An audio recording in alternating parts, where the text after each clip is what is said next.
I think one way you can do a lot more, right, is because with the current, like, the way like people usually teach growth operating is the creator brings in the traffic, okay, and you convert that traffic into paying customers, right? And that traffic that they're getting, most of it, okay, is organic. You have to figure out a way, how can I reach new markets, okay? How can I get more people into his personal brand ecosystem, into the funnel, right? It's ads, okay? And that seems like such a low-hanging fruit, like easy type of answer, but it's something that is a whole different game, right? Because you can master organic, right? But your creator can only grow at a certain rate, right? You can convert people in his audience at like a 2% rate, and that's awesome, right? But why not just increase the amount of people that are in there in the first place, right? 2% of 100K is a lot less than 1% of a million, right? So ads, I think, is the answer, and it's something that you can learn. There's material out there all the time, right? In terms of ads, it's your creative, it's your targeting, it's your actual, the funnel inside of your ad when they click on the ad, right? It's hiring talent to make sure people are showing up to whatever your sales process is, right? So it seems like a low-hanging fruit type of answer, but it's ads right here. That's how you can get more traffic, and then from there, when you get more traffic, right, you can figure out a way, how can I convert more of that traffic, right? Definitely. How can I make my sales process better? Definitely, I have a take on that. It's just like, that's like more when you have a system, when you have everything dialed in. What you need to focus on, it's like literally what Brady told you. Just focus on the expanding the funnel, the $1 thing. That's what you should be spending like 100% of your time, like just delegating everything else. Because also, like he said, you just like offer and then product. That's it. You're not like nurturing them, like fucking warming them up enough in order. And then for $50, you can just literally do like a 5-minute talk, like call, say buy.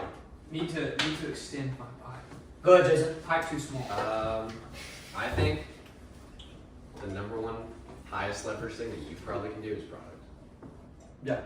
Curriculum. And I know some people might disagree because it's like, okay, well, sales makes you more money, so it's like the highest leverage thing, obviously. And like, I think if you only focus on sales and getting more sales, you will make a lot of money, and then shit's gonna break. And you're gonna be all stressed the fuck out. Like Eddie. Like when they did 400K a month, I'll- they were only, what's up? I'll disagree with you, and Fair. I'll disagree with you, and the reason I'll say that is Hermosi talks about this too, right? Like what I'm saying here, okay, Hermosi says the same thing. He says what you do, okay, is you figure out what works, okay, and you figure out a way, how can I first do more, okay? It's more, better, and the third thing is actually different, right? It's More, better, New, different, same thing. Yeah. It's more, better, new, right? Facts. So you want to figure out, okay, what's making me money right now, okay? Can I do more of it? 10x. So can I like make more content? Can I like take more sales calls? Okay, can't do it. Okay, how can I make this better? How can I convert more? Okay, how can I convert more of that traffic? How can I bring in, or rather, how can I make my traffic acquisition better? Right? But does better just only go with the process of bringing in clients, like client acquisition, or does that also have to do with product, making the product better? I think It certainly can. More, better, new works for every single thing in your business. Right?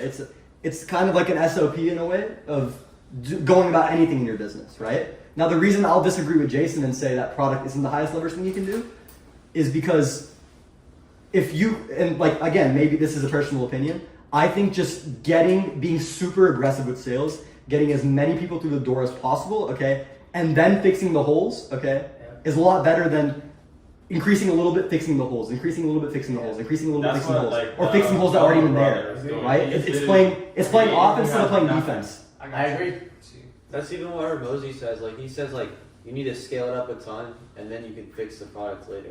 Yeah. Because let's say you make us So- And again, To go into what you were saying, though, I know what you mean. I think the proper answer here in the situation is these two, and then product is directly number 3. It needs to be also important. I think that product should be worked I think on. you're really at think it's- $30,000 a month right now, so you've already scaled it up quite a bit. Yeah, is that but the goal? The 30K Yeah, is it's the not goal? the goal. It's not the goal, of course, but I think Start looking if at you the focus leads. on making money now, like you're gonna make a fuck ton of money now, and then like you're gonna have problems like 6 months later, because like, that's what happens. But if you focus on product, right? Like product actually helps you with sales in the long run. So if you have a really good product, like how many case studies? You're a lot more convicted when you go to Oh Yeah, when you have all of your students are getting amazing results, Yeah. it's so easy to fucking sell someone. You don't have to try for sales anymore. They just come because your product is actually that good. Like that's how it works, but it takes a long time for that to like Right. happen. How many people here have like actual case studies?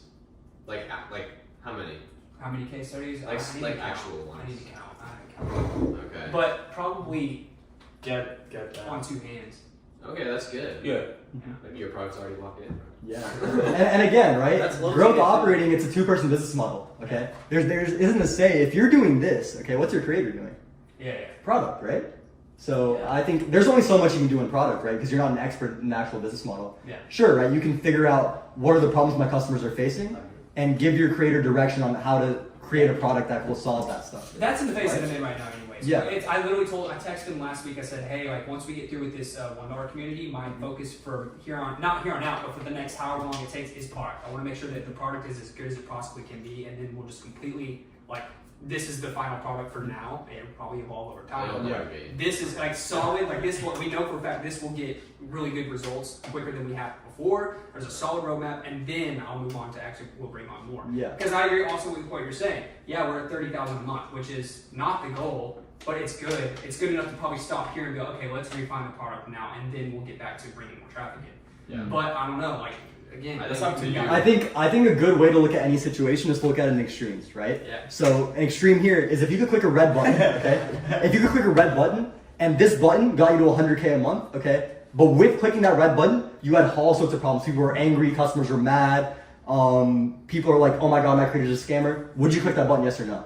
Personally, I would click that button every single day of the week because I have $70,000 extra a month to fix that problem. I'll fucking hire a PR team. I'll hire talent to help out the community. I'll hire community managers to help like decrease churn. Be like, I'm so sorry, and if I have enough money, and this is what they say in B2B, right? Like I'm creating my own offer right now for creators, right? Help them scale their businesses. Okay.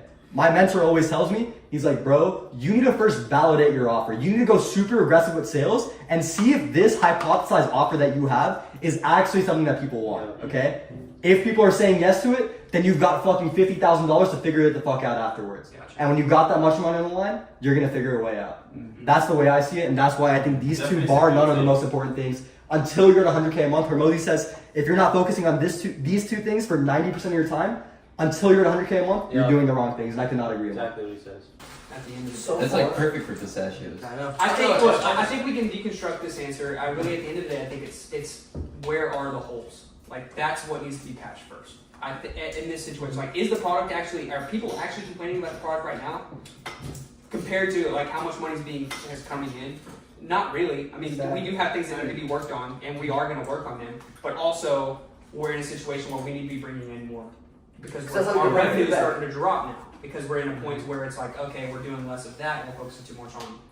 You don't want to. Just don't hit the approach, man. Yeah. Focus on traffic. It's like if you could turn your churn to 0%, okay, but you could like What? spend that time fixing churn, spend it on acquisition. Where are you making more money? I think that's the best way to look I at it. mean, My see, opinion. everyone's gonna complain about product all the time. You're gonna That's constantly. not Yeah, true. like- That's not true. Focus I on your, unrealistic what I was don't saying. think that's true, man. What I was saying is just focus on traffic, and they just do their curriculum. Yeah. What is that? What they should expect. I got you. I got the answers. I know what I need. I know what Yes, you sir. I know Yes, exactly sir. what I need. Yes, sir. I appreciate you guys. That was good. Nah. From all angles because No. yeah, absolutely go. Absolutely go. Yeah, at the end of the day, it's taking information and it's figuring out what you think works best for you. Yeah. Yeah, no one can tell you what to do. Only you know what's best. Exactly. These are just an opinion. You have the Yeah, decider. Yeah. It'll You know more than all of us about your own business. We're on the outside looking. Yeah. Alright, what's that? Who else had problems? I What else kinda want to wanna talk keep about? going. Okay. I want to buy everyone's Oh, everyone's Oh, red? those are- yeah, personal content. Do 71,000 divided by 3. That's probably personal profit for me. Somewhere in there. 20 something. 29 so far. 0 or no. 0. Prince. We do a last one. I know the red, around the red. You work with too many people. Okay, everyone's like about. I mean, like 10 I just wanted to see if there was one person who's made like. Not yet, just wait. Yeah. Yeah. Just so that they like. I'm That gonna way- print a lot of money, but Sure, not let's yet. Let's do this like a year from now, Yeah. and then we'll see. What's up? Let's do this like a year from now. Let's Yeah. go back to Austin. A year from now. Is it Christmas So Day? growth market. Yeah, let's pack up right now. Traffic. Yeah, bro. It might even be Cade. I think Cade might be have made the most. Yeah, I think. But I mean, that's it. It's kind of tough because he started before a lot of That's us. you know very what I'm saying? indicative though. The We merciless can't do that right now. narcissist Because in 2 master. months, Yeah. I might out Yeah. earn Cade. In 2 months, But I it's might not out like, earn I him. mean, it's just And I just launched my shit this month. Cade took him a lot longer to get to 30K than I did. But it's all a time horizon. It took him like 2 or 3 months. It took me 1 month to get 40K. I will say, it is about your background too, though. High ticket, right? It's all it's all a time It's horizon. your background. High ticket. Yeah. Yeah, and I also did 30K, 38K in the high ticket. All right, what else is on the list? Damn, Felipe. In 1 week. Who wrote down? No more on school. Did we do a churn? Yeah, let's do churn. That's product and offer. I've got sauce Sure. there. Unless Okay. you want to go. I've been. Yeah, I think product. sauce. I've been staying up here for a while. You want to go? I'll do Busting riff. down. You riff? I could riff. I can riff on product too. I I'll want let to you do go some first. marketing. I'll let you go first. Dude, that's my Oh, we should do content. Yeah. Marketing and content, bro. Come Should we on. just do it right now? Yeah, do it. Let's go. Let's go back to product. later. Yeah, let's do that. We'll go back. Let's go to Let's marketing. go to and content, personal branding, and then we'll go back to Yeah, product. so that's all intentionally marketing, bro. More content. For sure. Oh, this is gonna be All saucy. right. Yeah, I got you. Yeah, there you That's go. good stuff here. Product is like How do I get 100K on IG? Alright. I've learned a lot. Bro, this is so fun. Just like brainstorming and just like. Mastermind. What do you guys want to know? What are your biggest questions? How to start? I kind of want to hear. I think videos. Quality over quantity. How do you want to know that? You just want to say that, bro? Yeah, I want to know. How to start? How do you Someone prep says quality Scripting. preparation? Quantity. Preparation. Scripting. Like, he prefers quality, but YouTube, like, YouTube. still like. You gotta be like Mino. I don't really know much. I about feel like that we don't shit. need Yeah. it. How to Damon start. says quality versus quantity. Eat it. Sounds quality. I'm one from these bro. Yeah, I like Mino stuff. I like Bro. the stuff too, but it's like it does well. It's not Anything high quality. else? Production. Good. time. Production time. Identity is a big one. Ooh, Yeah, identity. I want to hear more about that. Yeah, I was talking about that yesterday, bro. Yeah. Identity. bro, you gotta give sauce on like the cameras and like actual tools and shit. That's in the weeds though. Mine is one. Nah, that's not in the reviews, bro. Just give his take on what he thinks. Just one quick, like video camera, a mic. I want. Can you walk us through your preparation? Yeah. Content. Prep. What's your prep? Time like 15, but your whole prep. Yeah, The like, weeds. like what's that breathing work look like? Like how much do you put in, etc. How much what? Like how long do you prep for videos? I think that's. I watched it. Production. Production. All right. Is everyone? Is this everything? Wait. Dude, You know, all these things are going viral. What about like? I guess it's more like ideation. Ideas. Yeah. Yeah, it's a good one. Still like an artist. What about working with Working ideas. I feel like if you more have to like follow executing. content. Oh, yeah, that's tough. Wait, what did you say? What did you say? Like if you have to I help get someone else with ideas. content. Yeah. You have to understand yourself first. Yeah, all this will apply. You Yeah. just apply to them. We talk All about right, content for cool. ourselves, or- Let me cover like how to start. I'll cover how to It's start. like universal. So, like, who here hasn't started yet? Since you Okay. haven't started raising your hand, bro. So basically, it's gonna be like really hard, and your first videos are gonna be shit, and you just have to accept that, and just post them anyways. And then once you post your first, but like I feel like the first three, for those of you who haven't started, the first three are gonna be so hard, because there's gonna be so much resistance. But after you post them, it will become so much easier to post more.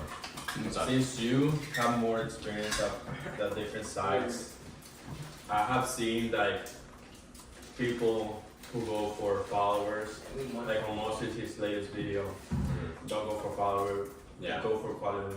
Yeah, that's actually a Content good topic. strategy, like, Yeah, that's a good topic. Can you also put there's so much content strategies. perfectionism? Yeah, that's also good. I like that. Well, isn't that quality versus quantity? And then No, it's no, different. no. Perfectionism is a totally different beast, bro. That's the thing that made me stop creating content last year. Yeah. Because Yeah. because Hold on. my take on it is just that I prefer to share value. I'm already done. Getting like 500 views, but those 500 views are like all Yeah. motherfuckers. Instead of getting like a million, and That's then a good- only 0.0001% actually Yeah, buyers. that's a good point. So, I think is everyone good on how to start? Like, Yeah. I mean, No, just do it, bro. There's no better Just advice do it. than just saying let's Execute. fucking start. it's like looms, bro. How to start? Like literally. How to start is my biggest tip there is like you just have to know that it's gonna be shitty. Know that you're gonna look back and cringe. Yeah. That's fine. That's just how it is. You will thank yourself later. I look back at my first videos and I'm like, thank God I just had the balls and just posted it. Yeah, you just gotta do it, and then once you do it. And so when you work with someone, is this something you would communicate with them, kind of with that? Yeah, and I would say like another big thing for that gets in the way of starting is perfectionism, where you're like, well, I want it to be good. I would say just get it like 80% good, and then just test it. Yeah, 80% good is good enough. 80% rule. I'll talk about it in perfectionism. All right, how to start is good. I guess I'll go over. Go down the list. Is the Zoom Yeah. being recorded? Yes. Yeah. yes. So What next? We have how to Ideas. start ideas. That's like Ideation is like the Yeah. next thing. It's like with how to start. preparation. Yeah. I'll go over like some paradigm stuff. Wait, I actually got something for how to start. That's actually pretty good. What's up? So, okay, have you guys, whenever you're trying to start, like, you know, you're trying to make your professional videos or whatever, have you guys ever felt that, the feeling in your chest? You know what I'm talking about? Yeah. Kind of like when you're trying to approach a random person in the street or whatever, you're like, oh, you got a little stifle, right? Your brain blocked, and then you don't know how to talk. You talk to the camera, you start stuttering, then you redo the video again and again and again. What? You guys know why that happens? No. Any idea? I can tell you why. Why? So your brain, this is all has to do with how you're wired. Your brain, a lot of you, it's called groupthink. Okay, you have to unplug out of that. The reason why, and this is a survival mechanism. Your brain knows that a lot of people are gonna see this, so your brain is automatically thinking, "Oh my God, if this is not bad, I'm gonna get kicked out of the tribe. I'm gonna die." So you shut down. You cut your flow to the state flow, right? Being in flow. You know that feeling when you're like Creative. everything's funny. You're just ongoing, talk to talk. That's your flow state. But you're gonna block that because your brain's gonna be like, "Oh, gotta be careful what I say." Your brain will filter everything in your head, and then you'll be like, "What do I say?" And then you might have the best script ever. You'll fumble. What I'll say You'll fumble. is you think a lot of people are gonna see it, but no one's gonna see that shit. So that's why you just have to start. You have to shut down that thinking. You just have to shut it down. Plus, people will forget instantly. I mean, think You about have to short shut it form. down. Everyone's Yeah. worried about their own problems. No one cares about you in the long run. No, just think about it. You're gonna post those 3 videos, just do it. And this is what you're gonna be like. Inside, you're gonna be like, "Ah," like you're literally gonna feel that. Like you're like this little bitch inside. You're like, "I'm gonna die." Like no, maybe you're not thinking that, but like your brain does. Yeah. Like And it's not until you actually start and just do it, and then you watch it yourself. You're like, well, whatever. Just execute. Like your brain changes thinking. It's like, oh, okay, I'm not. I think you gonna also die. have to be just okay Yeah. making a public mistake, because that happens with content sometimes. Like Yeah. you when you make a mistake with content, it's like public. Like everyone just saw you make this mistake, you know? And I've done it before too. Like I've done videos that were cringe. And I'm like, fuck, like that was bad. It's just your brain and owning it. I mean, you could be a weirdo Yeah, and but- still crush it. I mean, why does Wade Watson does so good? He's he just yells at you the entire make that camera! Oh! He just came out of jail. He's not afraid Dude, to he's like not. make mistakes or just like say his mind. Because he's already you been can't at be it. You honest fall with under it. his brain, and you're like, oh, he's the leader of the tribe. That's why your brain listens to him. He could tell, like literally, he could tell you what to do, and you'll make a lot of money because your brain views him as a leader. Another thing to consider, it's like it's what you want now versus what you want most, right? What you want now is to be protected, not to be made fun of your friends. But you know the result that comes with creating content, right? We all know the power of a personal brand. That's why we're talking about it now. We know the result that a personal brand can like be the bridge for, right? So it's how bad do you want that versus how bad do you want to feel good about yourself by not being made fun of by your friends, Yeah. right? And at the end of the day, It's a sacrifice. Everything in life's a sacrifice. Everything you do has a trade-off, right? So you need to ask yourself, is me doing this worth, is the positive of this outweigh the negative? bro, it's also a good filter That's to a good find out one. who in your life is actually your fucking friend. There you go. But like, forget about friends. You have to find your own tribe. Like with content, Exactly. you have to be okay with people hating you. Because now, if people hate you, they're gonna love you. No, everyone likes to hate, but some people do love them. If you want people to love you, you have those die-hard fans. Like Tate has them. Like they'll die for them fighting. No, don't insult entertain. Like they have them. If you want that, I you know have to be people like willing to be fucking hated. So you're gonna, if you want to get started, you're gonna have to let go of your like ego and just be you're gonna look stupid for a little bit. You're gonna look Okay, stupid. Charlie Morgan talks about this. And We it's all okay. need to do shadow work, and you need to release a lot of trauma that you have from your high school and junior high, because someone in there made fun of you. And trauma doesn't have to be that this big event. It could be mini micro traumas that add up, and you have it inside of you. Someone made fun of you for making a joke in high school, and it hurt you, and you know subconsciously you bottle that shit up. And then now when you make content, that shit is still in there, so you're like.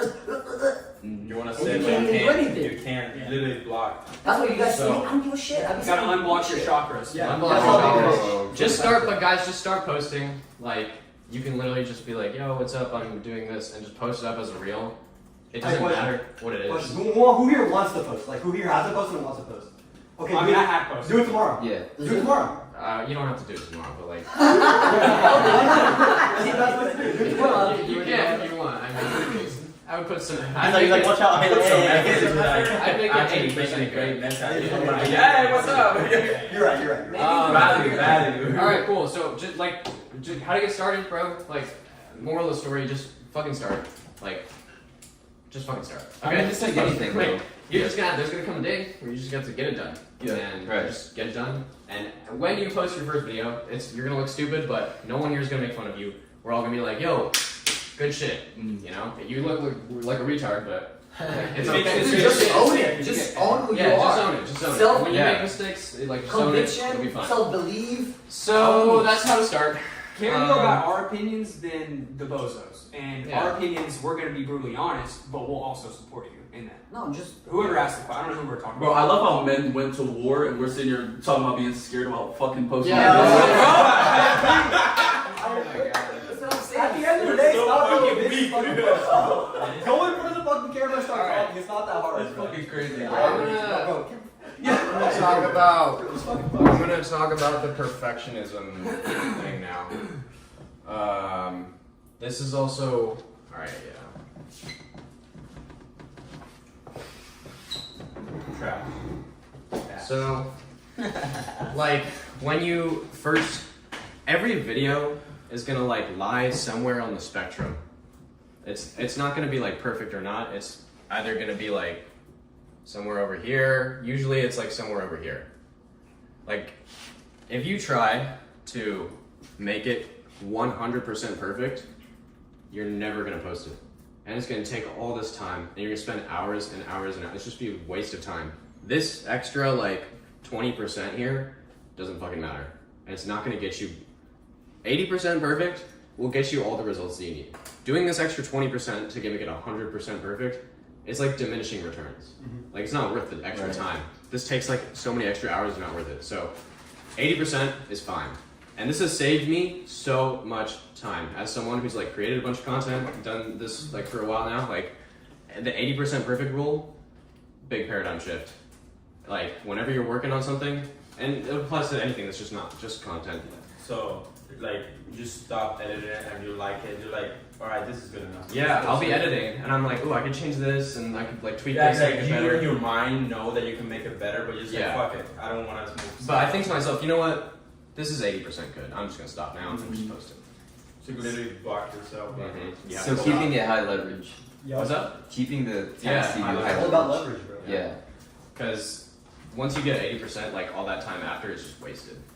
Like it's not really Yeah. gonna get you. Like doesn't even like somebody talk about it in order to be like 100% master, you have to invest like 10,000 hours. Yeah, 10,000 hours or something like that, and then the first 100 hours is that you get 80% Yeah. good. I just Yeah. like, kind of But it's like on a try. micro level with this because it's just a video. I mean, Hormozy also says you have to be like 1% better instead of like 100 hours to be 1% better. You get like 1,000% returns compared to the like from 99 to 100. Yeah. Yeah. Yeah, exactly. It's like diminishing returns. Uh-huh. Yeah, it's not even worth the extra time. Yeah. Yeah. So I would say when you post videos, when you're starting out, you can like you can go around here. I would obviously never like, So I would never go on either end of the spectrum where you're like, okay, this is like a video that I just like is terrible and I just posted it just because. Like I would take some time and like try and get it here.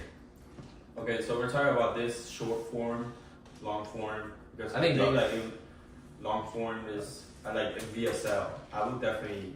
VSL I'll too. just- I think I would spend like 90. I'd Because say that's actually Like a It's how you have to ask yourself, how high leverage is this video for my business, right? That's A what I'm VSL saying. is very high I'd say leverage. it's so high leverage. It makes sense to spend more time on it. I'd say 80 because what's going to happen is you're going to post it, you know, like the VSL, you throw it up on your website, and you're going to get the results back.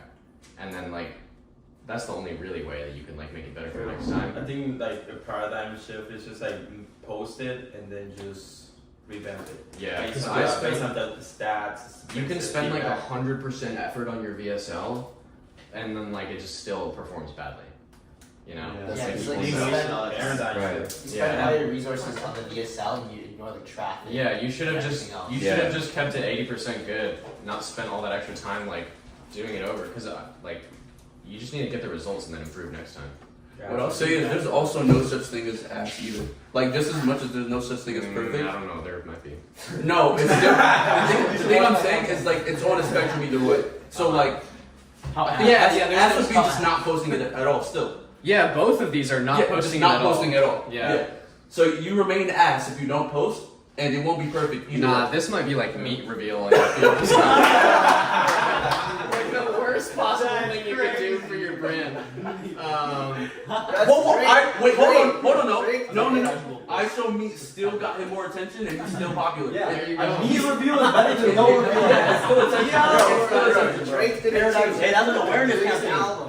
Hold on, guys. Wait, this might be a good. That's the name of We're that. getting entertainment. for perfectionism, just like 80%.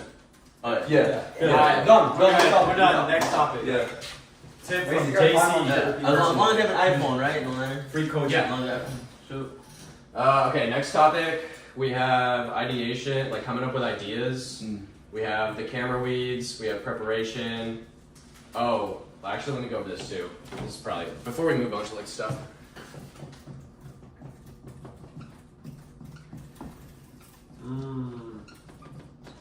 There's like a major difference between like viral and like actual conversion content. Okay. Like the viral stuff does not convert. Like move that whole. That gets you like top of funnel traffic. And like a lot of people are so confused about like they just don't understand. It's like either one or the other. Either it's meant to go viral or it's meant to like for sales. Such deep. Sometimes you can kind of mix it, but I like to keep them like pretty simple. Edutainment would be both, right? I think edutainment would be It's more so the traffic. Yeah, edutainment's terrible for conversions. It's like, Is it? I mean, It's like alright. I feel like Iman is like edutainment, where like that's not specifically for conversions on like a high level. YouTube videos? Yeah, but he still gets people in the funnel. It's like it depends on how broad you are trying to find your. It's customer. more like getting them to watch more content. Basically, Yeah. basically. Versus like literal conversions. I mean, like Edutate has a lot of traffic, so like, he's the most popular man on the internet for like a good while. Yeah. But He yeah, doesn't convert conversion that by much. He has a lot of money, so like, he's saving now. There's like 200,000 But that's the thing though, like Tate only posts edutainment, and he doesn't really ever go super in depth into anything that he's doing. Yeah. If that makes sense. That's the same with but look at Most Andrew in Tate's. the world. Look at Andrew Tate's. Look how many people he has in his product. But he CTAs it, right? It's just by him being polarizing that through his edutainment that he's able to convert these That's people also on a Luke, broad. Well, yeah, I'm gonna say range. Luke Belmore's the exact same way. It's all entertainment. Yeah, it's not like he But goes has- specifically in detail about anything, and it's like super valuable. Well, it's valuable in a basis where it's It makes stuff. It shifts It it. brings Belmar traffic. Belmar and Tate are completely different in that situation, but Belmar is very principle based, but it's not super deep. It's just principle based. It's above the weeds all the time, and it's like That's it's Tate. in entertainment form. yeah, I yeah. think the similarity I can find in both of them is just that they focus on mentality. And then you see there are successful people, so they must be doing something, so I'm just gonna buy the product, you know? That if we go with Iman, he's just the prime example of just like, he's a successful guy, he makes videos, he's in fucking Monaco, and whatever. He must be doing something, I must buy his shit. But he might promote SMMA, but he's not doing that. He's So then it comes down to the character. The reason Andrew Tate shit converts is because of what he's posting content about, right? If Andrew Tate were to try slinging a fucking dropshipping course, that shit wouldn't work, okay?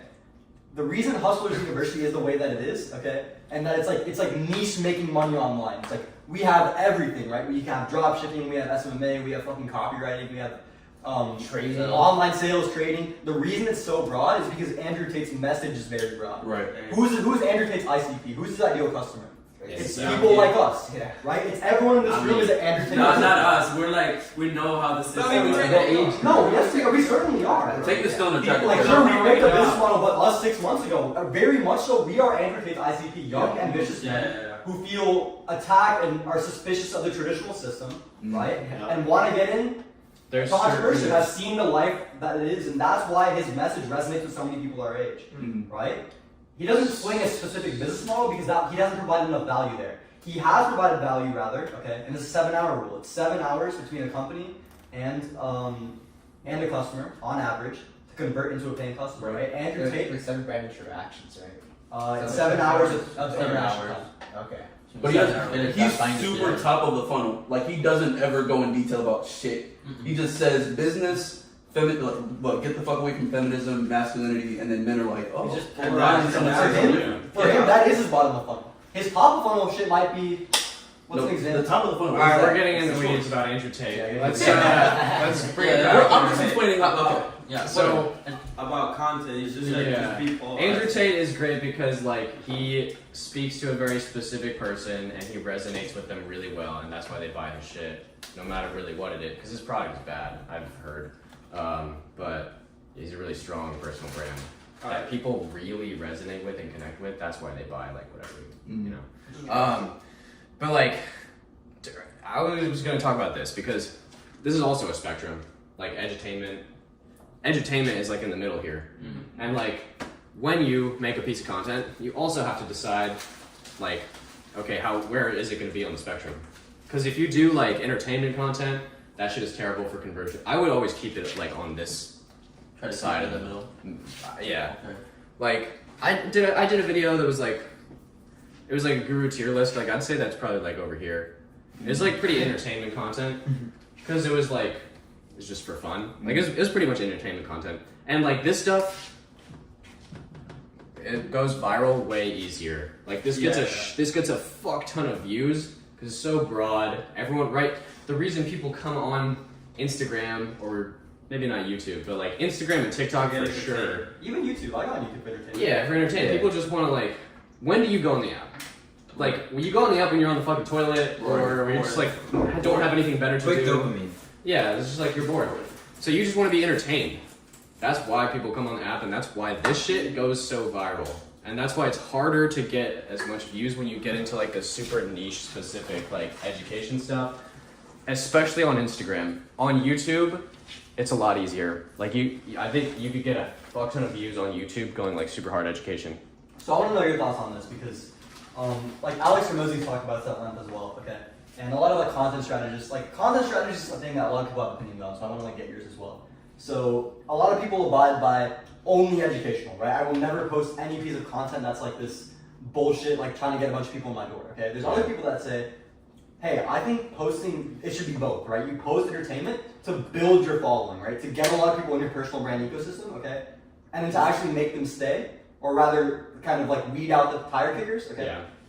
Like have like a library of educational content where they're like, oh my god, I just viewed this guy's lifestyle, this guy's awesome. Click on your page, they see all your dropshipping stuff. Mhm. They're like, oh, dropshipping's how he did it. Okay, I want to learn more about this. Then they go through and they consume 7 hours of knowledge and then they convert into a paying customer. So it's also a social funnel also.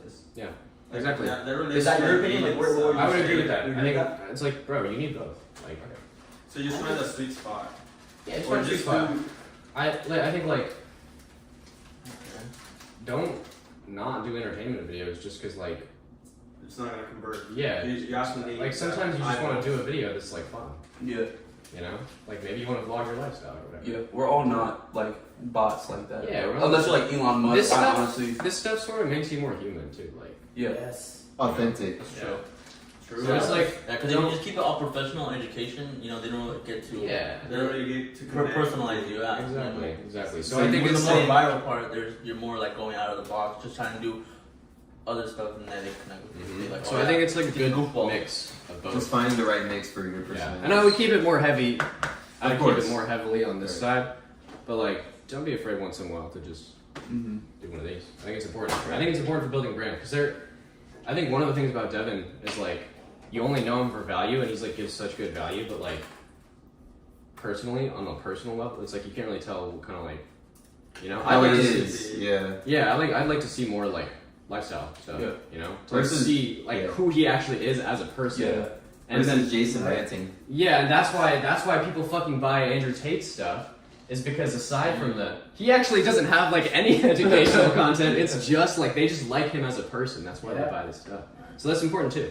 Well, I mean, borderline it's education because it's his long form podcast. He talks. Okay, yeah, he does give Yeah, some it's education. educational. Yeah. What I will say is, it's also a case where like, man, you have to. Fuck! I lost my thought. I lost my fucking thought. Oh my god, it was so fucking good. Actually, I'll check it Give me a later. second. Give me a second. Wait, guys, LinkedIn might be the content play because I just posted some education stuff on LinkedIn earlier, and I already have like cold traffic enters, like commenting and stuff. You? Yeah. Like, I That just- one this morning? Yes, this one this morning. Was it about Tate? Well, how's it performing? No. I just saw a random guy commenting on my post. I don't know what it is. This I'm came when it fucked up my flow, bro. But- I'm sorry. No, it's you're good. Damn it, Yeah, I'll go back to my question. So my content strategy for you that thing we're talking about. I'm talking of like I already created my LLC and everything for my growth operating and leveraging. So I'm like, should I create a personal brand like aside Yeah. and then business, and then if people are entertained and just want to know more about what I do, how I make this money, I just send them to my business account. I feel like You you should think talk about to it Shayan too? about that. Or should I just make it everything Are you thinking together? about having two? Yeah. No, just keep it. Keep it all together. What I was gonna say is, this is why people like day in the life. Yeah. Because you can like see the person. It's a lifestyle thing, and then you Yeah. also are like That's you what get made more me engaged with the also. character, which then makes you more able to convert to a paying customer. So just do one. There we go. Just do one. Yeah, keep it one. Keep it one.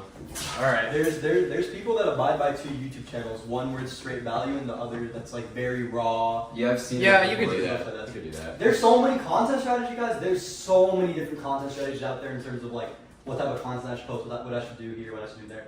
Really, just understand the basics, understand the principles of what your personal brand is, what your identity is, and post content. Education versus entertainment spectrum. You guys, Right. everyone good on that? All right.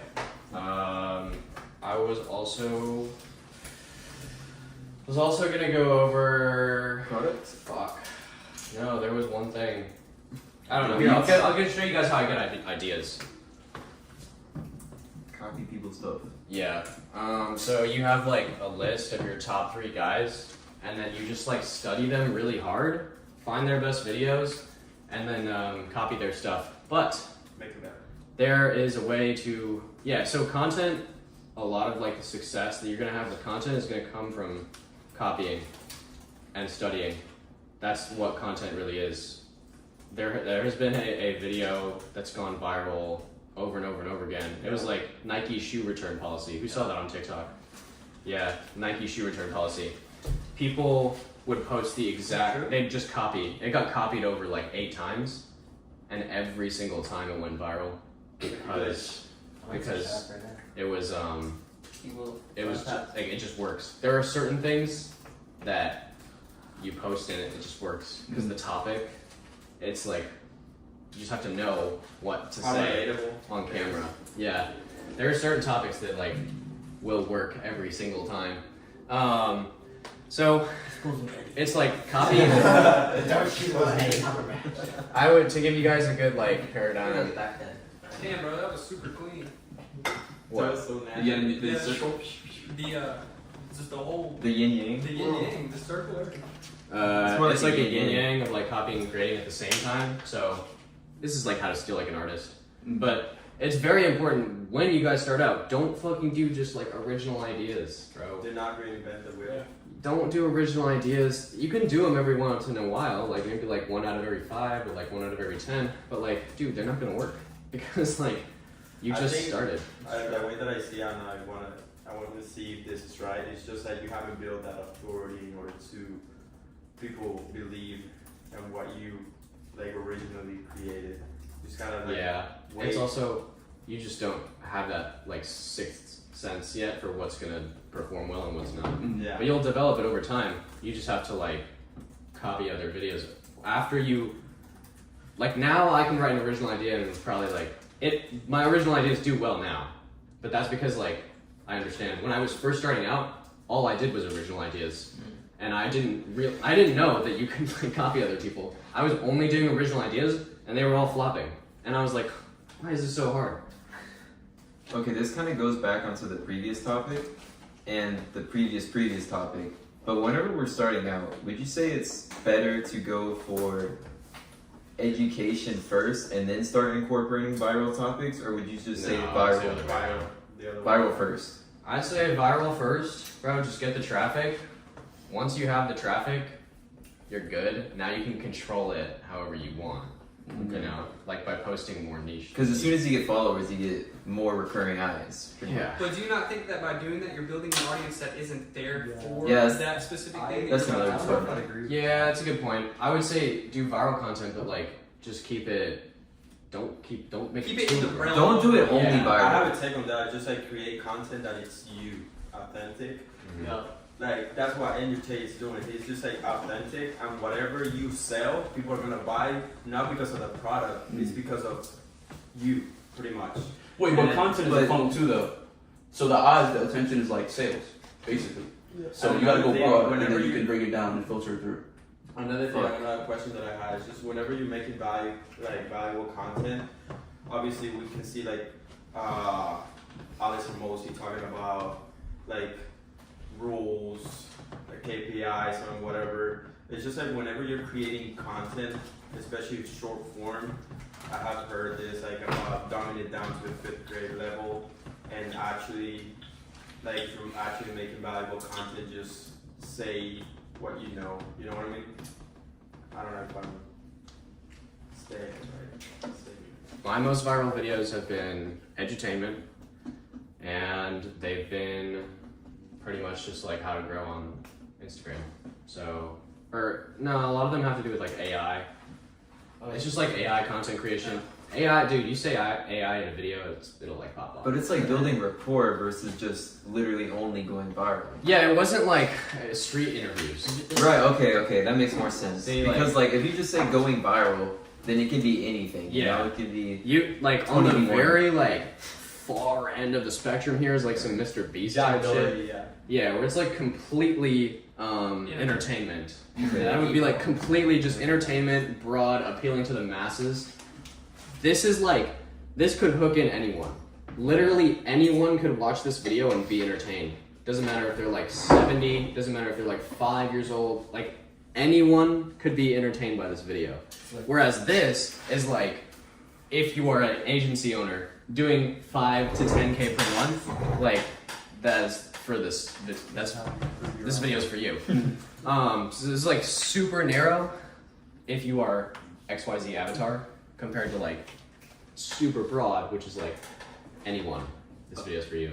Okay, so going back again. So you're saying do edutainment to first get followers, and then once you get some through the door, or I guess it depends on what your goal is, but as you get more through the door, then you start going a little bit more narrow, but still kind of incorporating the Yeah, viral. down the spectrum. Yeah, Yeah. like just finding your spectrum like slowly, My advice would be to like do some more broad content first.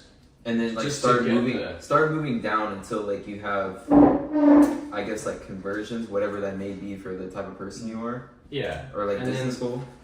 I mean, yeah. It's honestly, there's no like set rule that I follow. It's just like now I'm about to do a launch. So my plan now is like for a week I'm gonna do just like super narrow content. Yeah. But again, it's like the business goal. Yeah, so it depends on what your goals are. I mean, if you want to grow your account, then do more broad, and if you need more sales, then do narrow. Yeah. Attention, broad. You know? But for a general rule, I'd say like half broad, half narrow, something like that. Have a good mix. So again, like good to have a good mix. You know, I think a well-rounded account is like a good thing. Have a good balance of everything. I don't like when it's just like a super extreme one way or the other. Sure.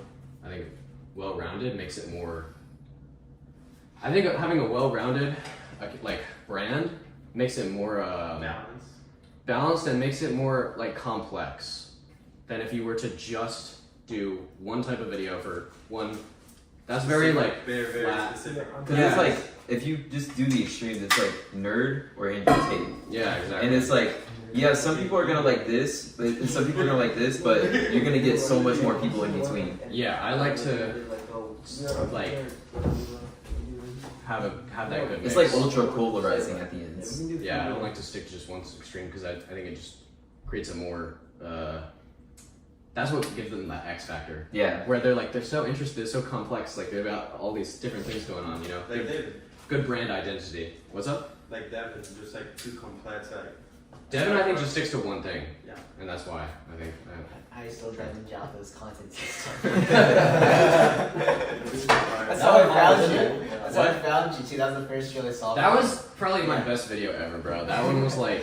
Devin Jaffa blocked me. Yeah. But I felt bad, Yeah. and I went on another course and just made it better. Yeah, that one was pretty viral. Yeah. The ones that cook are the ones that, hey, I'm gonna give you what you want, but in a way that's easy. And it took me this much money or this much time to get it, and you're getting it just like that. Yeah, free value cooks, Everyone's bro. cooked. Free value. Everyone's Like cooked. literally like templates. People, even though they're not gonna use it, you just want to get like That's a good formula right there. Love the free shit. preparation. That one was probably my best video. I stole that idea from someone else. I stole it from Sue actually.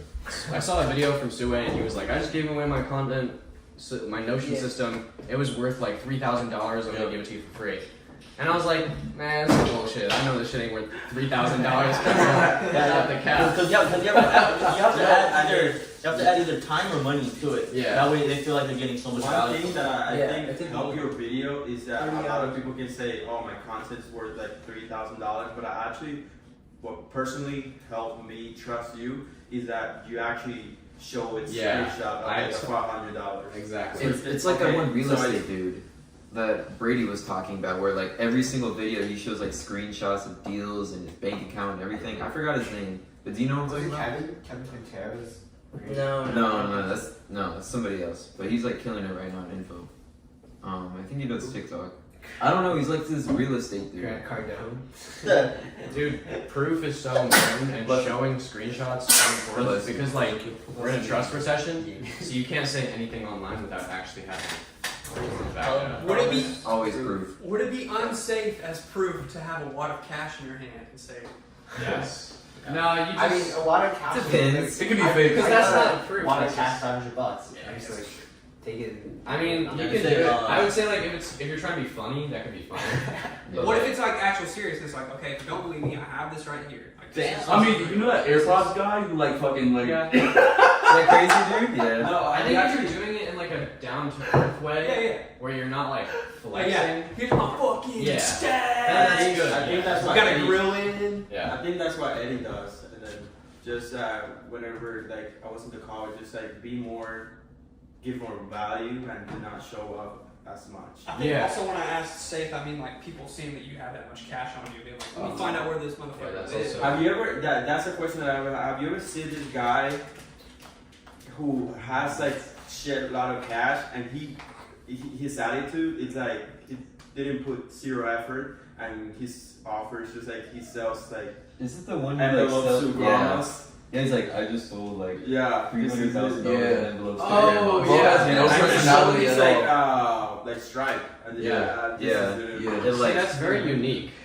It's like unique. I think that was why the content system did well. Yeah, it was because it like was never been done before. I think that's another big thing. Is I'll talk about how to be the main character now.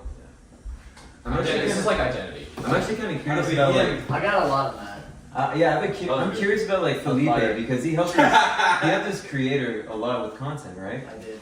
Yeah. Yeah, what do you guys got on brand identity? What's your favorite, biggest tips? Brand identity. Stand up. Whiteboard time. Actually, who like doesn't know what to post What do you, like for like a creator's brand? for your brand, for your personal Sometimes. brand? You're like, I don't know what to post. Well, I can always know what I want ideate. to post, but I haven't quite just got. I haven't done I haven't done the things that I know I need to do, which is really list out, I guess like you said, list out 3 creators that just I really 3 like, creators and that- just study what's their thumbnails, their titles, their books, their scripts, their CTAs, how do they end the videos, like just studying it. I just need to do more of that. It gets so clear after you look at your top 3 guys, and they're like, Yeah, after about Wait, points, but it got very clear. That's for viral like videos, right? no, for everything. No, it works for It's for anything. everything. Yeah, For all their it works for content. anything. Alright. Like someone in your niche, right? Someone that you want to target. Just What do you create got for content. brand Okay, Pablo, let's go back So- to the board. Before that, I do want you guys to understand, this will help you with a lot of content. So I want you to understand like supply and demand. So it's like, honestly, when it comes to content, like understanding like your main 3, right? But you got your supply and then demand. It has to do all with your audience, right? So when you're looking to other people of what content they're making, like what's really popular right now in the market, right? It's telling you, okay, people are looking for this specific thing. So that's gonna tell you there's a demand. Now, the juice spot is gonna be able to find something that's a lot of demand with low supply. There's a lot of, because everyone just starts to copy each other, copy, but eventually, if you really pay attention to the audience and really understand them, you're gonna understand, and a little, like there's gonna be like little holes in there within that supply that's indicating, oh, this creator, yes, he's talking about this, and this, but his audience is asking him for this and he's not supplying it.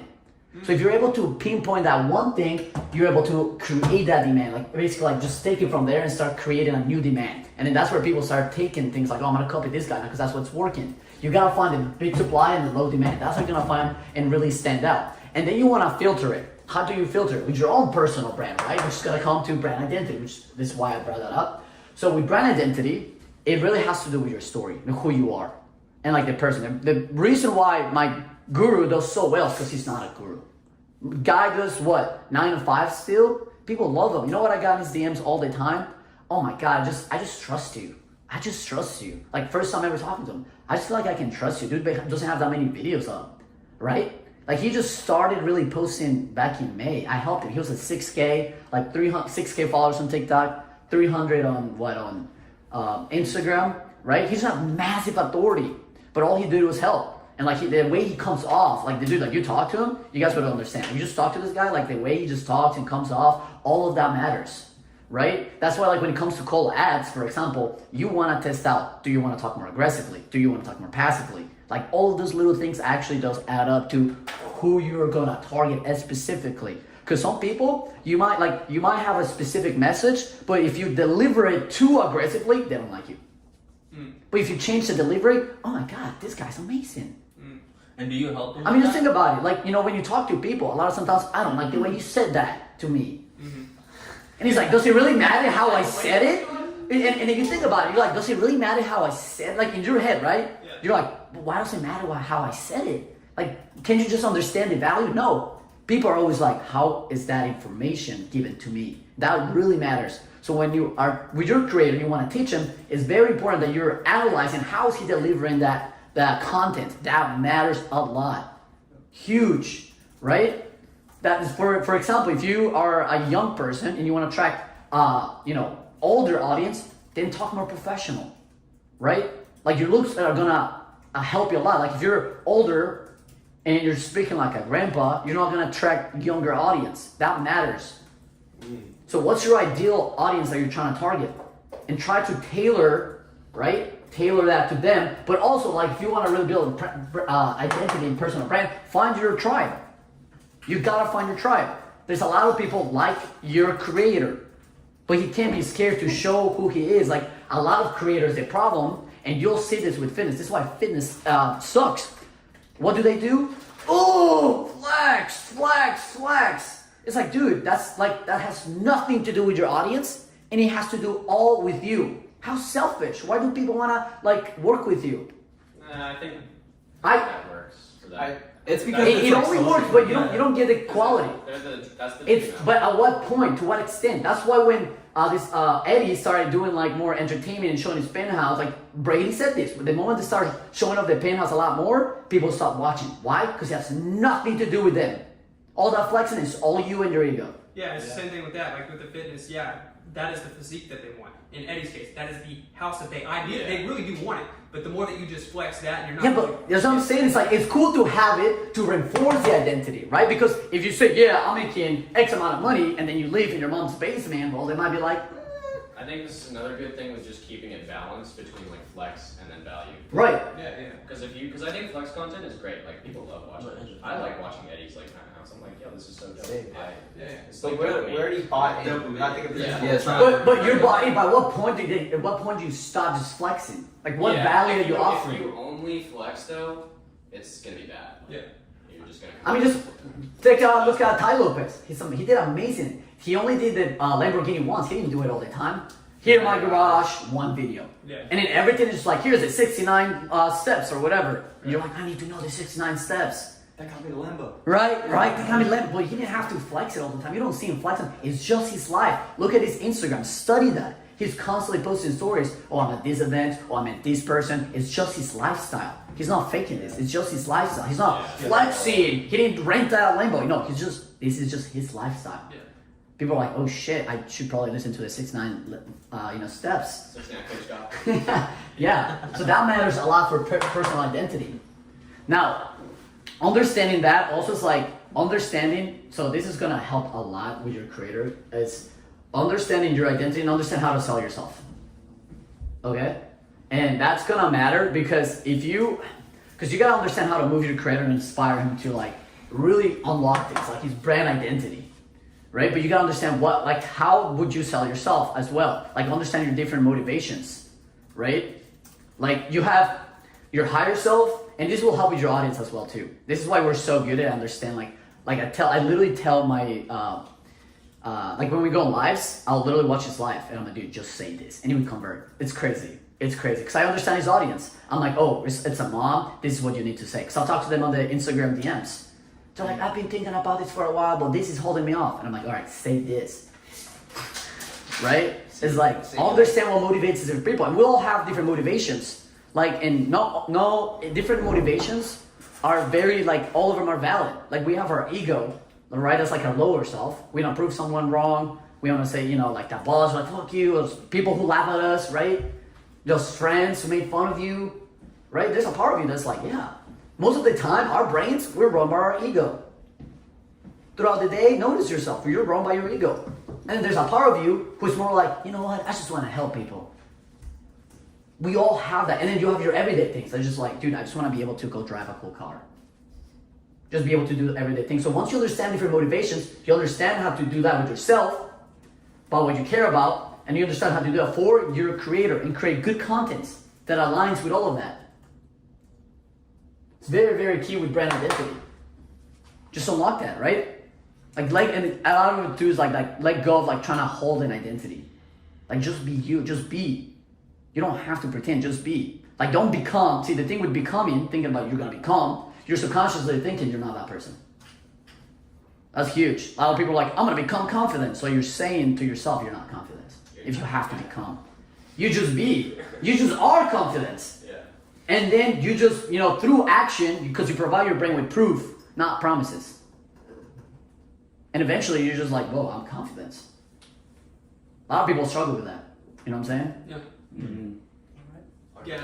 Love that. Yes. Interesting. I got Jim. Gotta give my little spiel. I'll give my little spiel on the brand. Got me thinking. Let's pop a perk 30 right now. Yo, chill. Just Pop a nut. A little sauce, a little sauce. So this is like the way I think of it.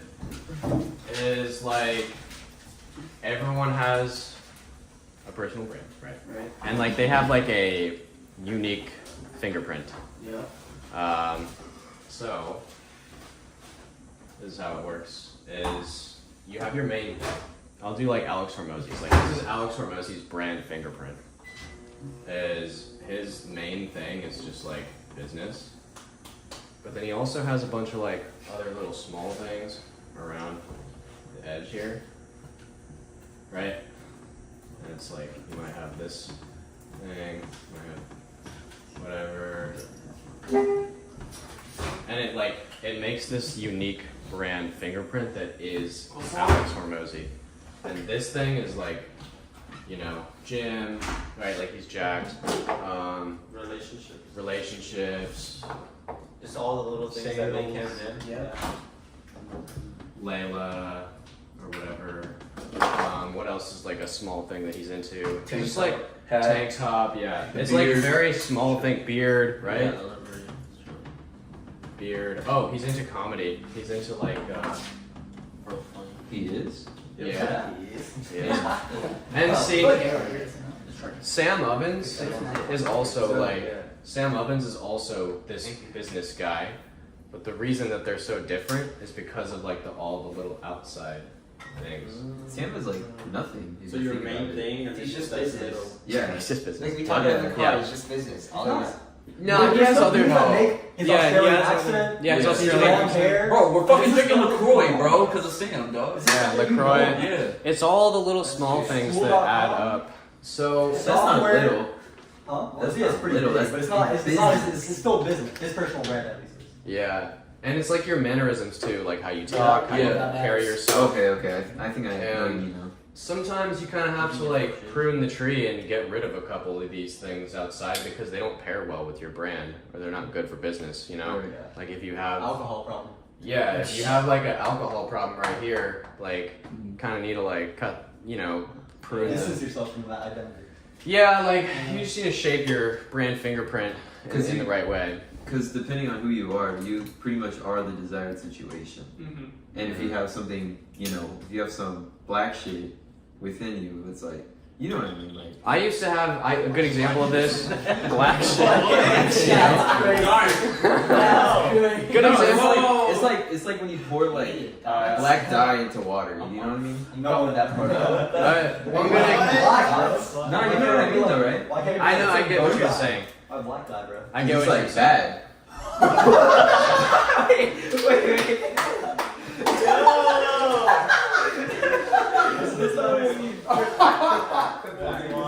Yo, this shit is recorded, bro. Oh, Great. okay. Yeah. It's like truth. You know what I mean? Sebastian You know what I mean? Bro, we cannot mastermind. But one good example is like I used to have posters in my background, and that was like a big part of my brand. Was like, and then I got rid of them because I was like, you know what, I probably shouldn't look like a kid anymore. It matters. So that's just an example, and it's not always something like so like black shit you have to like remove. Maybe just like make a little general shift. And, like, all right, let's get rid of the posters because I don't want to look like a kid on camera. You know, so that's like you gotta tailor your personal brand fingerprint. But this is how you build like a unique personal brand. Is you have to have a fingerprint like this, where it's like you have your main thing. Obviously, you have your main thing that's like, I don't know, for a lot of you, it's probably gonna be growth operating or whatever it is. Your main one thing. Alex can go broad because he's like super big now, but you gotta be a little bit more niche down. Like my main thing is like content. So it's just like content marketing, and then I also have things around it. It's like, I don't know, I play guitar, I like sometimes go to the gym, I like, you know, whatever. All the little small things, and you really want to lean into those things because those are the things that make you actually unique. So lean into them, figure out what they are, and lean into them because otherwise what's going to happen is you're just going to be this, and it's just going to be people only know you for content. You I was know, gonna say the way that I see it is just like, okay, the main thing is business, like for the Alex example. And yeah, that makes you different, like the value that you provide, but what makes you human, what makes you you. That's why it's called personal, it's everything around it. yeah. I think it's a thing where we're also comparing ourselves now to these people who are 10,000 steps ahead. Yeah. So like for Alex, when he was coming up, he was just what? He was in his closet. Yeah, and You know? I think this was like gym. Yeah, talking to gym people. Yeah. So it wasn't business, it was gym. And then Yeah. just being the best gym owner. And then And then he brought it out Yeah. to business. Yeah, so they don't change over time. You change it over time. It doesn't have to be like Yeah. one set thing. But you can like write this down. You can even draw this out for yourself to see like what it would look like for you right now. So if you wanted to like touch on like making content that's more personal that associates to your brand, like how would you do that? Would you like talk about key topics about your personal life? That's more like your stories. Just going over just your story. I use stories to get more personal. Okay. And that creates the identity too, the fingerprint. Like Iman, like we can think of him. Oh, he's from like whatever the fuck he's from. Yeah, But like London, single mother, whatever. Yeah. Yeah. Yeah. Okay. So be unique, and I think this is like really just the image that explains it all. Yeah, we've been on this for like we've been on personal brands for like an hour. Is there like anything else that's like burning question? Like Last thing I'll say, for being main character, you have to want to be famous. Like you have to literally imagine you. How many? Do you guys actually want to be famous or not? Fuck Yeah. No. Okay. Nah, not really. No. I'd rather be Who wouldn't want to be? known for. You don't want to be. Yaden doesn't want to be. Not You're not gonna make any content then, bro. I don't like Damn. necessarily. I'm making I them. Damn. Nah, I'm kidding. You'll actually, you can. Yaden was kind of good though. It's a mix between wanting to be a businessman, but Uh-huh. then also want to do content. If that makes sense. Like, you don't want to be famous? No. Okay, actually, you can just stay on the narrow end. Yeah, that's what I was. And you can saying, make just banger focus on beats. content. Yeah. You can make banger content. Because I know Hormozi's like the maker, you know, the maker manager, and then Layla's the manager. She's the CEO of everything, but she has people to help her create the content. If that makes sense. So I can build myself up enough monetarily to where I don't even have to focus on camera positioning and all that other bullshit. Yeah. That's what I'm doing right now. I think I talked about this a little bit yesterday, but when I get some more money up front, there's this guy. His name's Haas Khan. He's awesome. I told you all at dinner last night. Essentially, like he runs like a content agency.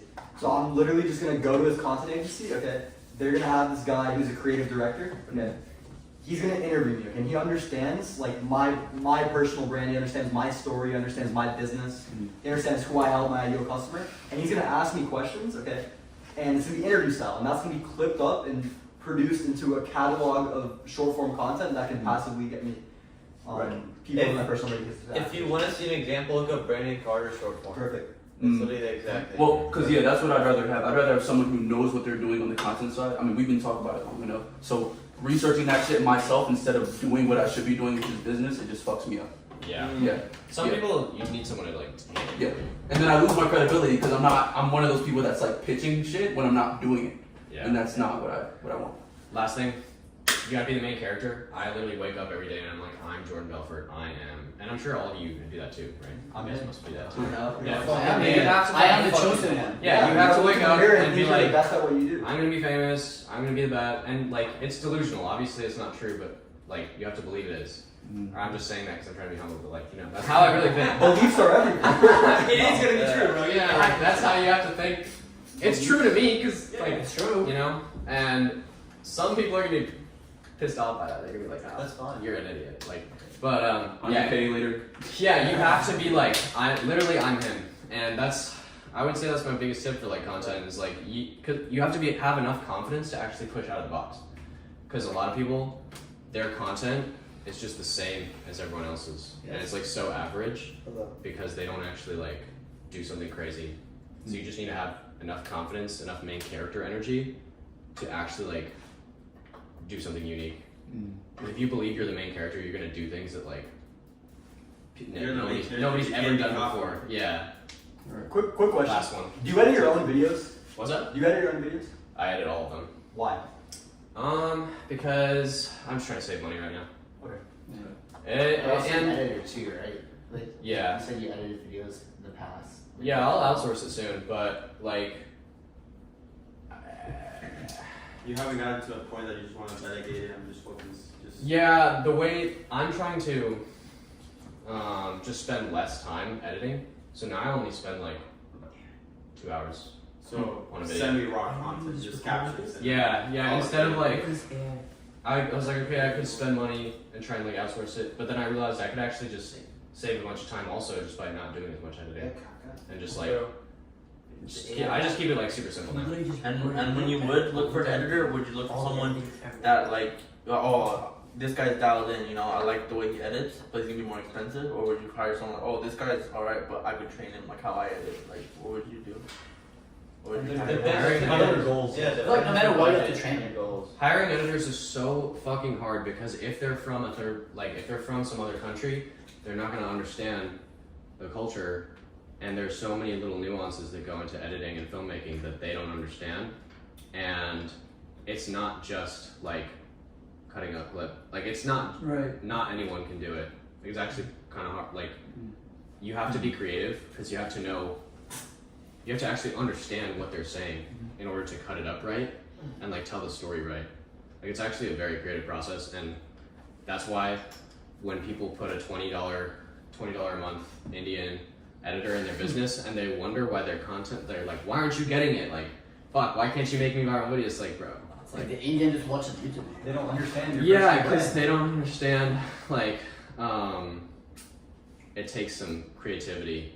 So you have to find an editor that's like actually Have the same mentality as you. It's just like you think of like, oh, right here it will be a perfect to do a B-roll, and he knows that. Yeah. and he It's a vision. Since and Vision. also It's since a vision. since he's the editor, he has that initiative in order. You don't have to tell him. Yeah. But kind of also understands culture. Like the Yeah, they culture. gotta understand the culture. Mm. That's kind of it. So a US based editor. No, because they're gonna be expensive. You can do South America. Hey. Or honestly, there's some dope. South How many of us are about to hire editors right now? Huh? Like, I'm not. Like, Great what's the question. point of talking about Great it? question. Is We're the wasting time on layer Yeah. None of us are gonna hire Doesn't editors matter. right now. Alright, well, that's all I got on. What do we want to talk about next? Product? Wait, we have a 50-minute break, right? Because we've been going on. I'm trying to- Yeah. I'm gonna keep going. Y'all want to take a break or not? Yeah, I'm trying to break. Break. For what? Well, 10-minute break. 10-minute. I need to stand up. I don't know what I'm gonna do in the break. That was good shit. Guys. Next topic. Next topic. Yeah. We are info sellers. Yeah. We're grifters. We sell nothing. Let's go. Fuck results, just get the money. And then check And the then price. just Cash out. Bannon. Yeah, get the money and then close it down. Infinite Cash cash. Cash grab. Let's do it. I won't lie, that's kind of my ideology around it. No, Bro, you sell air and then you ask them what they want and then you give it to them. And you figure out but you gotta actually build it though. Yeah, you have to actually do it. So you can't Deliver on the promise that you made. Don't let But that- you've already sold Prince, it. too. what are Yeah, you don't sell doing? air. That's the thing. Hey, what do you want? Prince, do you have any thoughts about products? We just want to write it 10 times, bro. Alright, let's do it. Let's do it. Prince, come on, let's go. Try it. Let's do if you have, I don't want to like take it. From you. Okay. You're just writing product like 12 times, bro. I think you need to rewrite it. Okay. Essentially, what product is, okay, is product is really just your offer, right? A lot of the problems in business, okay, they stem, I think almost all problems in your business, they stem from your offer, okay? Now, what actually makes a good offer, right? It's three things, okay? Number one is market alignment.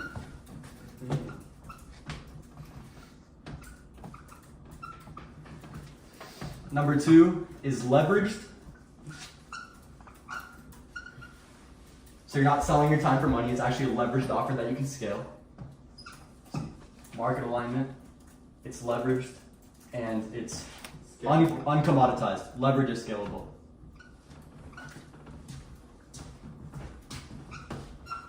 Okay. These are the three pillars of a really, really good offer. Okay? Let's break it down one by one. Okay? First is market alignment. What essentially that means is you're solving the entire gap. And you guys have heard me talk about this, but you're solving the entire gap from someone's current situation to their desired situation. So I'll give you an example, okay? Someone give me a niche, any niche. Fitness. Fitness, very simple, okay?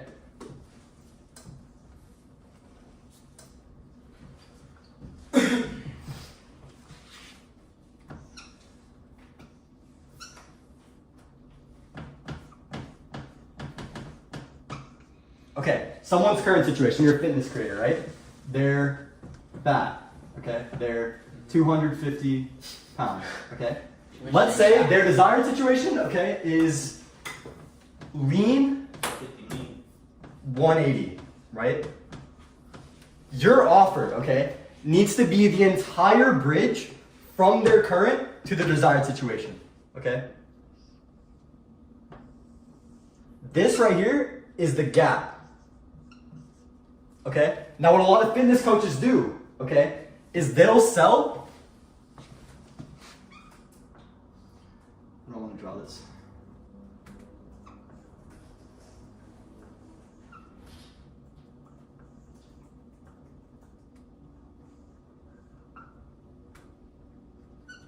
Workout routine. Okay, what they'll do is they'll sell a workout routine, okay? And they'll wonder, fuck, why are people not getting results, okay?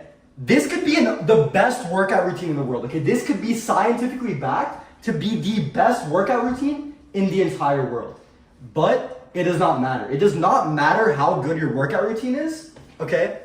If first, people don't actually have the mindset to actually go about implementing the workout routine, right? And it doesn't even matter, okay, if they have the mindset to complete the workout routine, if their diet is shit.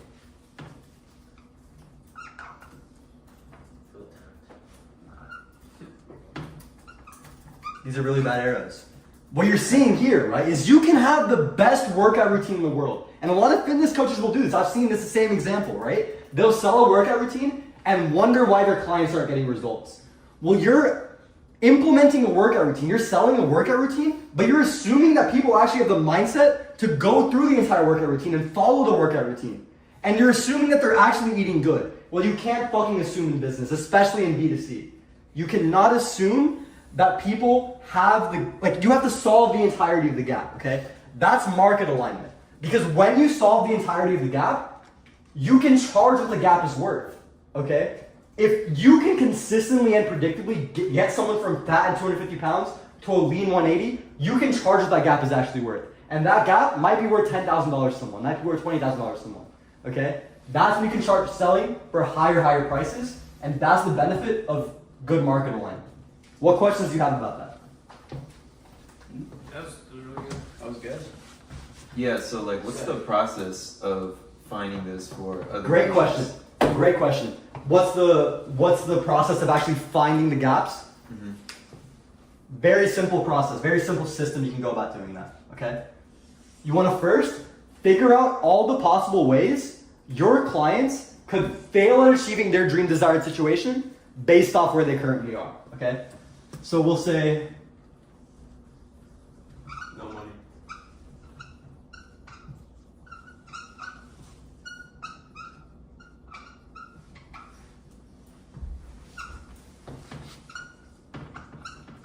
and then once you figure out all the possible ways your clients could fail, you want to create mechanisms to avoid those failure scenarios.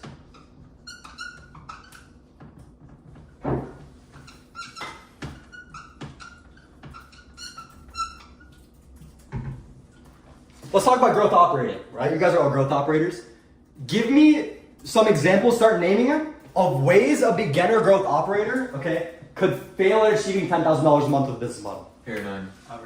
Can't find creator. It's probably the biggest one. Bad mindset, okay? Can't find a creator. Yeah. Can't pull. Inexperience.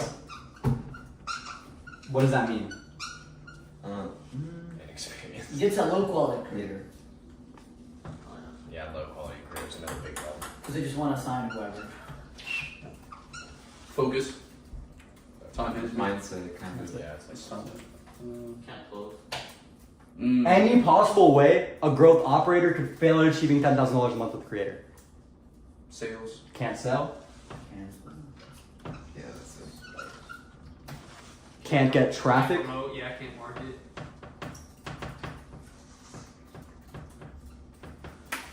And if Fulfillment. Hmm? Fulfillment.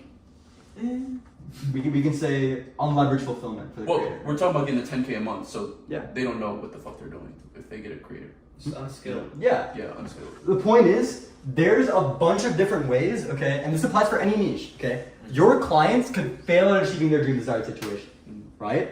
Your job as an operator, okay, is to figure out those failure scenarios, okay, and then create mechanisms to avoid those failure scenarios. So a lot of fucking creators and course creators do, right, is they'll first make out the course, okay, and then they'll be like, okay, this will help people do this. But you have to first figure out what people actually need help with, right? how the possible ways people could fail, and then create mechanisms to avoid those failure scenarios, right? So maybe it's the fucking mindset course that Brady has, right? The paradigm course Brady has. Maybe it's the 3 video modules inside of CA that talk about landing creators, right? He has the entire course that talk about marketing, sales, fulfillment, right? You see it in Inner Circle. This is what Brady probably does. Okay, maybe he doesn't think of it like this, but this is the system that either subconsciously or consciously he's doing in his head to create a product where people cannot fail, right? That's what market alignment is. It's making sure that if people are going through your actual program, there's zero possible way they fail.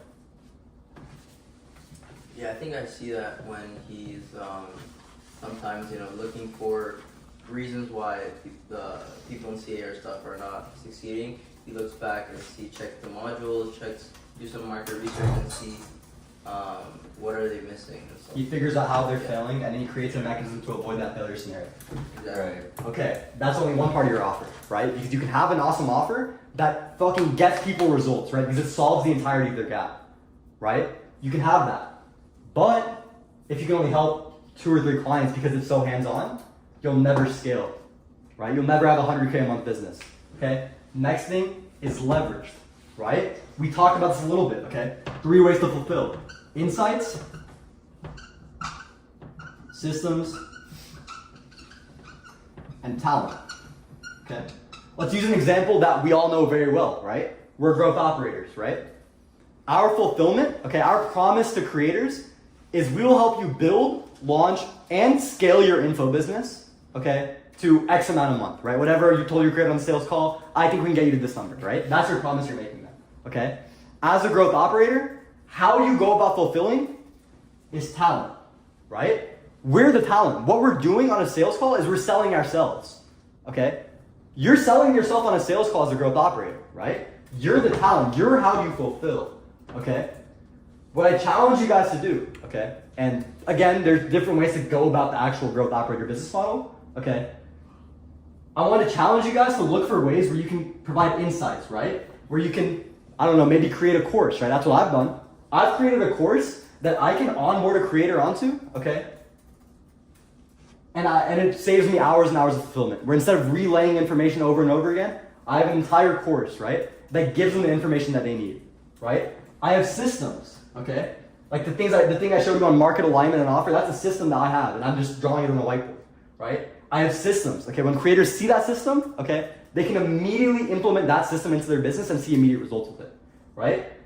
Maybe it's not even for growth operating, maybe it's for your creator, right? Maybe your creator is selling a done-for-you service, right? Maybe, I don't know, they're a content agency and they're like, I'll sit there and fucking edit your videos, make your entire content strategy, I'll do all that, right? That is not leverage, right? Because you're selling your time for money, okay? But if you can figure out a way, okay, so you're still my content system, right? That instead of me having to sit there and give you all the content ideas, use my content system to get content ideas, right? Or maybe, right, instead of trying to explain to someone what's some niche thing about content, they have to explain to people. Super like in the weeds, maybe like using Descript to like get a transcript for a video. There you go. Maybe instead of being on a call, right, and doing the descripting shit for them, right? Maybe you make a video module, right? Yeah, or like Teaching them how to do descript, right? Maybe there's more to that I don't understand. That's what it is. That's exactly it. Yeah, exactly. You leverage your time, right? Talent, by far, is the most valuable thing, right? But the most leveraged thing, you want to figure out how can I systemize shit and how can I create insights that I speak about one time but are valuable forever, right? Yeah. And that's the whole purpose. That's the whole premise of info, right? You create it once, but you can sell it thousands and thousands of times, right? Creating a leveraged offer that doesn't sell your time for money. Brady said some good sauce on creating a leverage, like gaining more leverage inside of your info business.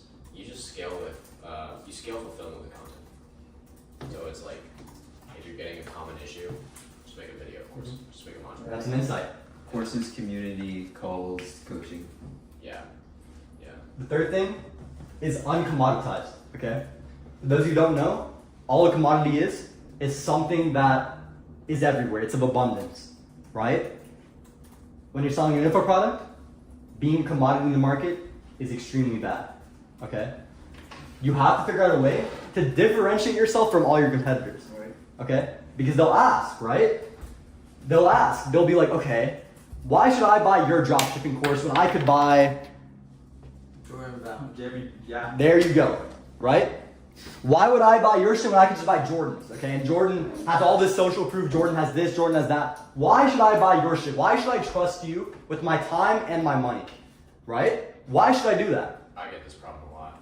Mhm. I get this problem. I'm kind of like, I have an issue with this because literally I had someone the other day say, why don't I just buy Devin's? Like, what's the difference?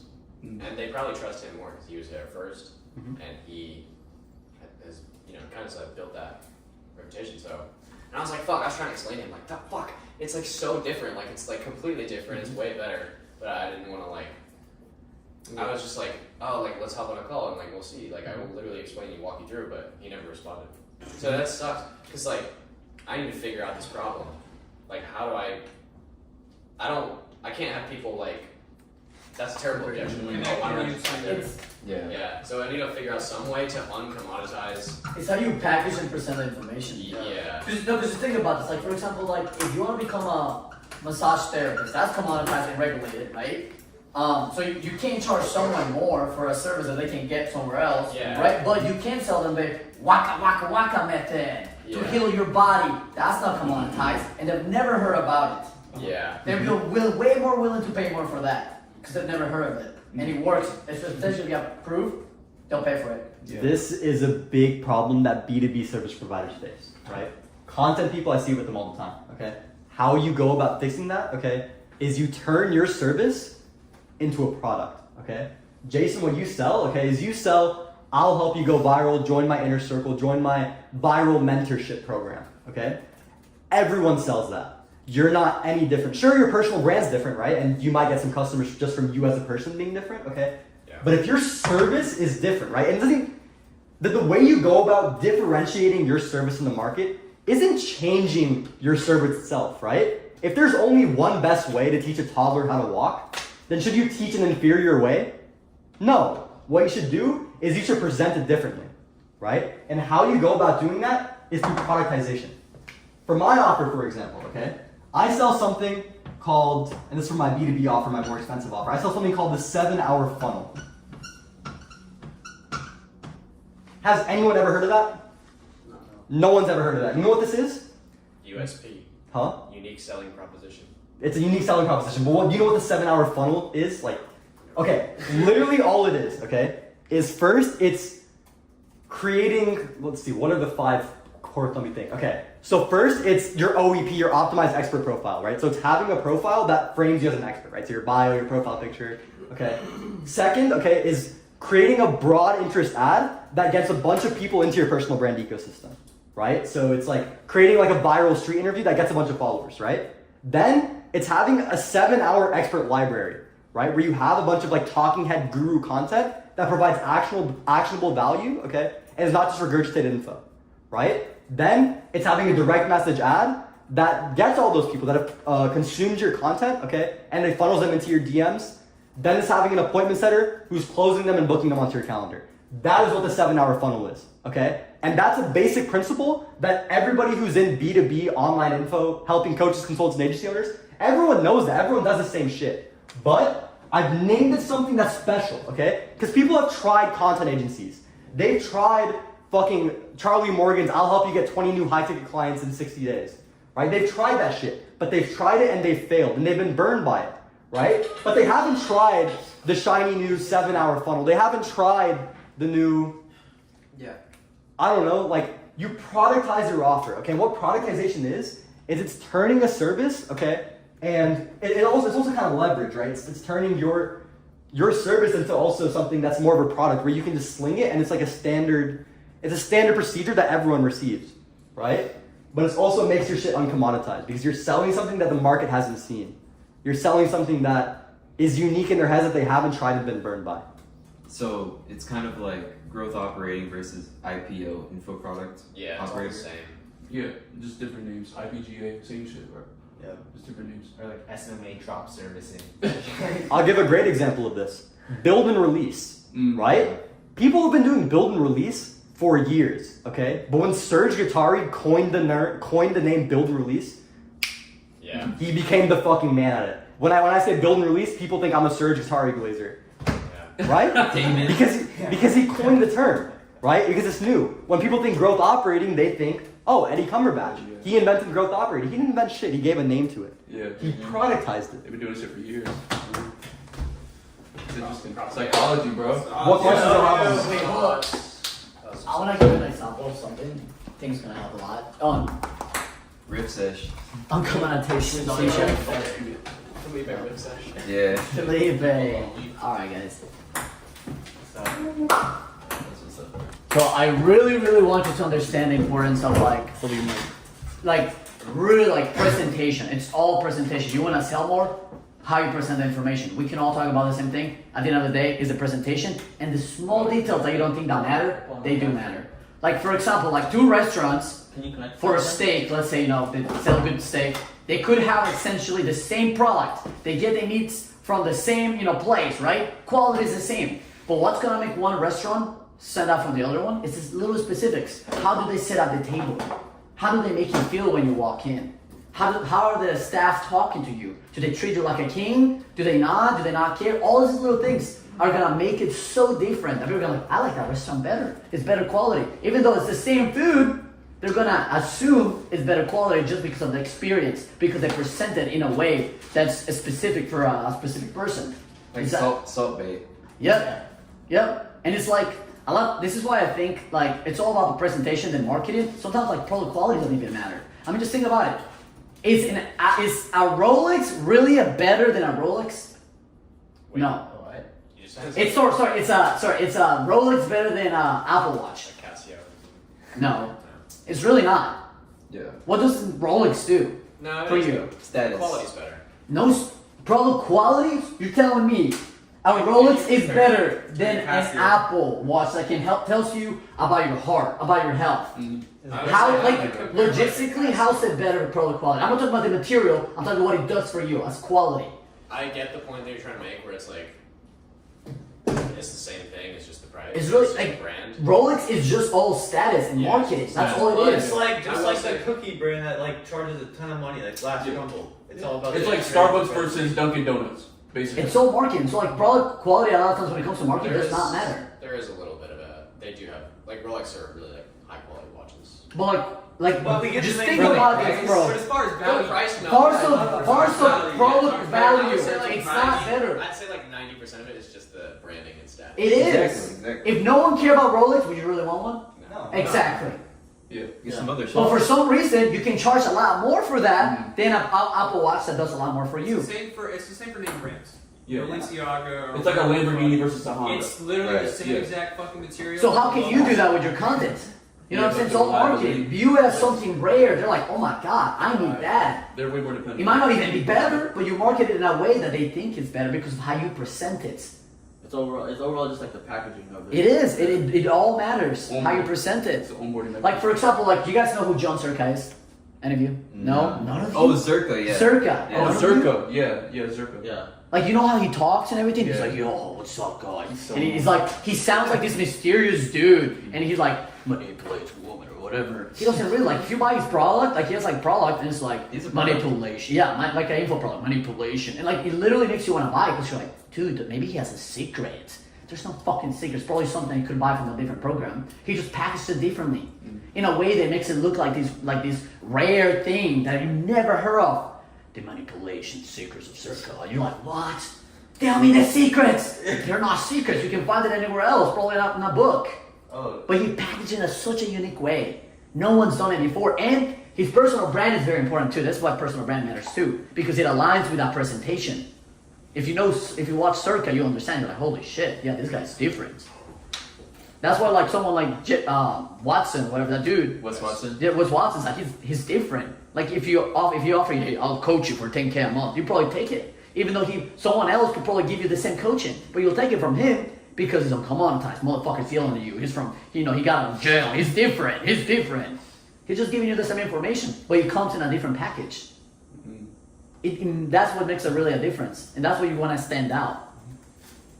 It's like, how can I stand out and present everything differently in a way that people are like, whoa, never seen this before, even though they have. People are always looking for the new thing. It's like you can't market blueberries. Like I can't market you blueberries, but I can market you the fruit from Africa called a waka waka fruit that the tribe, that a tribe kept secret. You're like, what? What is that? And it's good for your skin. Then you're gonna want to buy it, and I can charge you however much you want. It's kind of like they did that with the acai bowl when it became popular. Why did they? That went crazy because no one has heard of it. Jason has a question. I'm down to riff when you're. Oh, you got something? I'm trying to riff again. I've got Yeah, some yeah, you got some shit. You got was that valuable, guys? Yeah. Alright, go ahead. Number one school games operator. Number one. For a reason. I will say. Riff, dude, riff. Red, let's Get get a it. sick Yo, riff. you got a brain flowing. Low key, that was good, but it was all just marketing. Like, Low-key. it was like, how do you market Yeah, the it's like how product? you market. It's his position. Yeah. But That's so monetization is like marketing. yeah. Your product at the end of the day Yeah. is marketing. I think product at the end of the day comes down to like, how do we actually get these motherfuckers results? We're just talking about the outside Like, product. how do we actually get guys results? I think that's what it's probably about. That's true. Like, That's how to what's actually. Yeah, that's market line. Um, Offers market line. who has questions about like product? Product. Yeah. Does anyone have questions or problems? I can go more in the weeds in product. I think at the end of the day, I mean, the product's really simple. I think it really is at the end of the day. It's It's just- what, yeah. what It's is the just problem? conceptual. Solve every aspect of that problem. Yeah. Yeah. you can spend It's it making well. it a big deal. I think people get Yeah. tattooed. Who feels like they have like a 10 out of 10 product and like they're just like super proud of it? Oh fuck. That's like impossible. Like 8. Well, not 10 out of 10, I but like like, an 8 or 9. 8, 9, 5. 5. I'd say mine's probably like, I'd say it's 6. Because I feel like it's like a never-ending thing where you're always trying to like, it's never gonna be done. I think one attractive thing about like info products is like, we're like, oh, you make it once, you sell it forever. But the reality is that like, it's an ongoing thing. That's the reason why courses suck, is because you make it once and then 6 months later it's outdated. Yeah. You have to like constantly update it, and I think I guess I'll riff on like how to get. Who knows like who's got some good strategies to like actually get motherfuckers results. Well, you have to charge more. That's one That's good true. thing. You have to. It's actually a Actually, psychological thing. They have to like for their brain, for them to actually get that information, they have to like pay more. It's some causality. yeah. That brings more initiative, and that was what I was gonna say. Like, it really comes down to all of us would be able to become successful, whether it was growth operating or dropshipping or whatever the fuck. It's within us to actually want to get the I've result. got one. That's got us the result. Conditional guarantee. Conditional guarantees. I can go more on like what that actually entails and why it gets people results. Like risk reversal? In No, a- it's just It's like, you Which give one them was a more guarantee. it's like these Geo Games thing, where he's like, if you guys send like 10 memes every single day. that's not what I mean by conditional Yeah, guarantee. and That's he's like, incentive. if you guys don't, no. It's like I'll guarantee you 10,000 followers, but you have to post like one. You have to do X, Yeah. Y, and Z. Yeah. You have to do it. And I'll 100% give you your money back, okay? But you have to meet these conditions for that to actually be valid. The thing But is, the thing is, those they things, never meet the conditions. But you can do like the guarantee. I guess more people but know. the only Guarantees thing are that just points to, like, guarantee and the is thing like, is- not taking the thing is though, if they do the conditions, right, then those conditions should be, the conditions should be things that are leading indicators to success for your clients, right? So if they do these things, there is no way they don't get the result that they want. They Right? So never- you tell them, if you do these things, I give you your money back if you don't get your result. Yeah. And the reason you can do that, right, and the Because they never benefit, hit them. yeah. It's like if you didn't copy like three Yeah, influencers but- who want to go viral. Here's my thing on a conditional guarantee. Didn't I just hear this? They often leave mad. I've seen this happen a lot. Ricky, one of my clients, came to me because he was mad at Daniel Iles because Daniel Iles gave him a conditional guarantee, and when people do conditional guarantees, most of the time, 95% of the time, it's to protect themselves because the client never fucking Because they make it unreasonable also. the guarantees are always so that the client can never actually get the fucking refund. Like they never qualify for the guarantee because the Right. stipulations are It has to like, do with you, right? Yeah. I'll give an example. Charlie Morgan, I'm sure if y'all are on YouTube, you've seen his ads. He's like, I'll guarantee you 20, has it flies 180 days, okay? the reason he can guarantee something like that is because like in the conditions of his guarantee are like you have to send like 500 cold outbound messages a day. Yeah. Like it's unreal. Like I could spend all day trying to send 500 cold outbound messages. I'll never hit it. I could work 12 hours a day just doing that. I won't hit it. So that's basically like, I'm gonna give you a guarantee, but not really. He won't tell you Like that. I'm lying to you, and that's It's bad. like- I think that's it's like bad. fake guarantees. Yeah, that's a fake. It's essentially a fake guarantee. Like you That you're able to get away with. But it does Yeah. lead to the result though, And- because you. But what need if to you send lower out- the condition? I think Yeah, I think having having solid. 100 pieces of fucking. That's like interaction impossible, is bro. very Simple. high. It's like, hey, at the A very day? least, you need to show up to all Yes. these calls. At least get Yeah. You need to at least try. Like, you have to show up I to all think these calls. having- You have to at least go through the whole curriculum. Having reasonable conditional guarantees is a good one. I think that's good. Yeah, adding Like, reasonable. to that is reasonable. important. But then if you're just doing it to fucking Get Say people there's to no work, getting say, it. hey, Yeah. guarantee money and back. then be like, guarantee. nope, you actually didn't hit it. Sorry, you're not getting the money Conditional back. guarantee is like putting a dangling carrot in front of them. They're a little pig. That's all it is. You want your money back? Come on, move, do the work. I don't That's know all if it you should is. be doing That's clients all like that, it but is. yeah. It's true because you gotta understand your brain. You move away from pain and towards pleasure. What's the pain? Oh, I don't want to lose my money.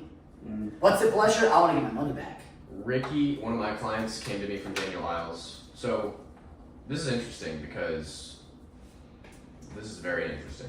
Daniel Isles is doing like over $1 million a month, and he does my exact thing. He's like a viral content coach, and it's interesting that Ricky was his client and came to me.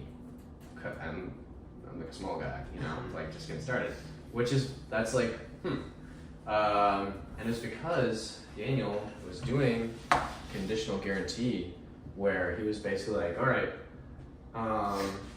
you didn't hit the guarantee, you know, you didn't follow the conditions, so, and he paid him a lot. I think he paid him $10K, and they basically were like, didn't get him results, and then they were like, well, fuck off, you didn't hit the guarantee, yeah, you didn't hit the, and so Ricky left that being like, bro, worst, terrible product experience. Like he was like mad and like eventually like left them. That's why Yes. Alex And says went to to do one of his satisfaction competitors. guarantee instead. What's Do a up? satisfaction guarantee. That's what Alex Ramosi does. Satisfaction guarantee. Yeah, there's a lot of creative ways to do guarantees. The way I'm doing mine right now is I don't even have any like stipulation conditions. I'm just like, I'll get you plus 10,000 followers, guaranteed, no conditions. Otherwise, I work for free. Yeah, otherwise I'll work for free. That way there's no risk. I don't have to. Well, that's a guarantee. You definitely don't want to do refunds are like hella risky because People see that. Because and people can immediately- get in, they can not they, do the work. they and- try it out purposely, mindset. I was gonna say that they can purposely just like yeah. get the information and also get the money back. Yeah. I like That's- conditional that guarantees too. because it's like again, right? You figure out the leading indicators that will make it But unreasonable. for clients to reasonable see, ones, okay? like if you Yeah, miss, obviously. I think it depends on the level of your offer and who your audience is. Because if you're trying to do on scale, you're gonna have to do refund. Because you're gonna be sorry if you're trying to like do like say 200K a month, right? You're trying to scale your offer and you're not gonna refund someone your money. The moment they do a chargeback on your bank account, it's gonna get closed. All your money's gonna get frozen up, and you're fucked. The only reason I joined CA was because I saw the money back guarantee. If I didn't see that, like that's You like need a risk reversal. Like people who make Yeah. millions of dollars, they have a risk reversal. Because Big offers, they do, because now they're fucked. They know they'll fuck up their payrolls and all of that. It's not worth it. Jason, I get what you're saying. And on Like, you scale, don't want just to, make you that don't want to money. like Yeah. make these crazy stipulations that like are unreasonable. Yeah, But you like do business a lot like more ethically than most people do. I love that. I know. You can definitely like It's like still have it in a way like you can figure out like what makes it unreasonable for a client not to succeed. Okay. yeah. Include those in your conditions and make it a reasonable thing that someone can actually do. And if they do it, they'll get results. I And think that's a when you good start point, something. actually. I should probably Well, do that's why something. like high-paying clients are better. You know what I'm saying? Like if you're Yeah. trying to do well, I'm that, actually, you know what? This is crazy. Actually, these two things are probably top two things for me to solve my product Yeah. right now. Because I've just started charging more. We can do yeah, that. just charge them more. And then That's second all. thing, conditional guarantee. I might probably add those and make them like super reasonable, so that like people actually like hit them Yeah, for sure. and qualify. Yeah, because bro, like I just saw that. I see that happening all the time. That's like a very strange phenomenon that I see with the guarantees, the conditional. It's something to be aware of. I would try to like stay away from it. Is like using it to basically just like false advertise, because then the customers walk away like kind of pissed. Like Ricky was pissed about Daniel Isles, and then also how they handled it too. This is another thing about like product is like they handled it terribly. They were just like, well, fuck off. Like it is what it is. Like fuck off, and they didn't try to like. That's like just product experience.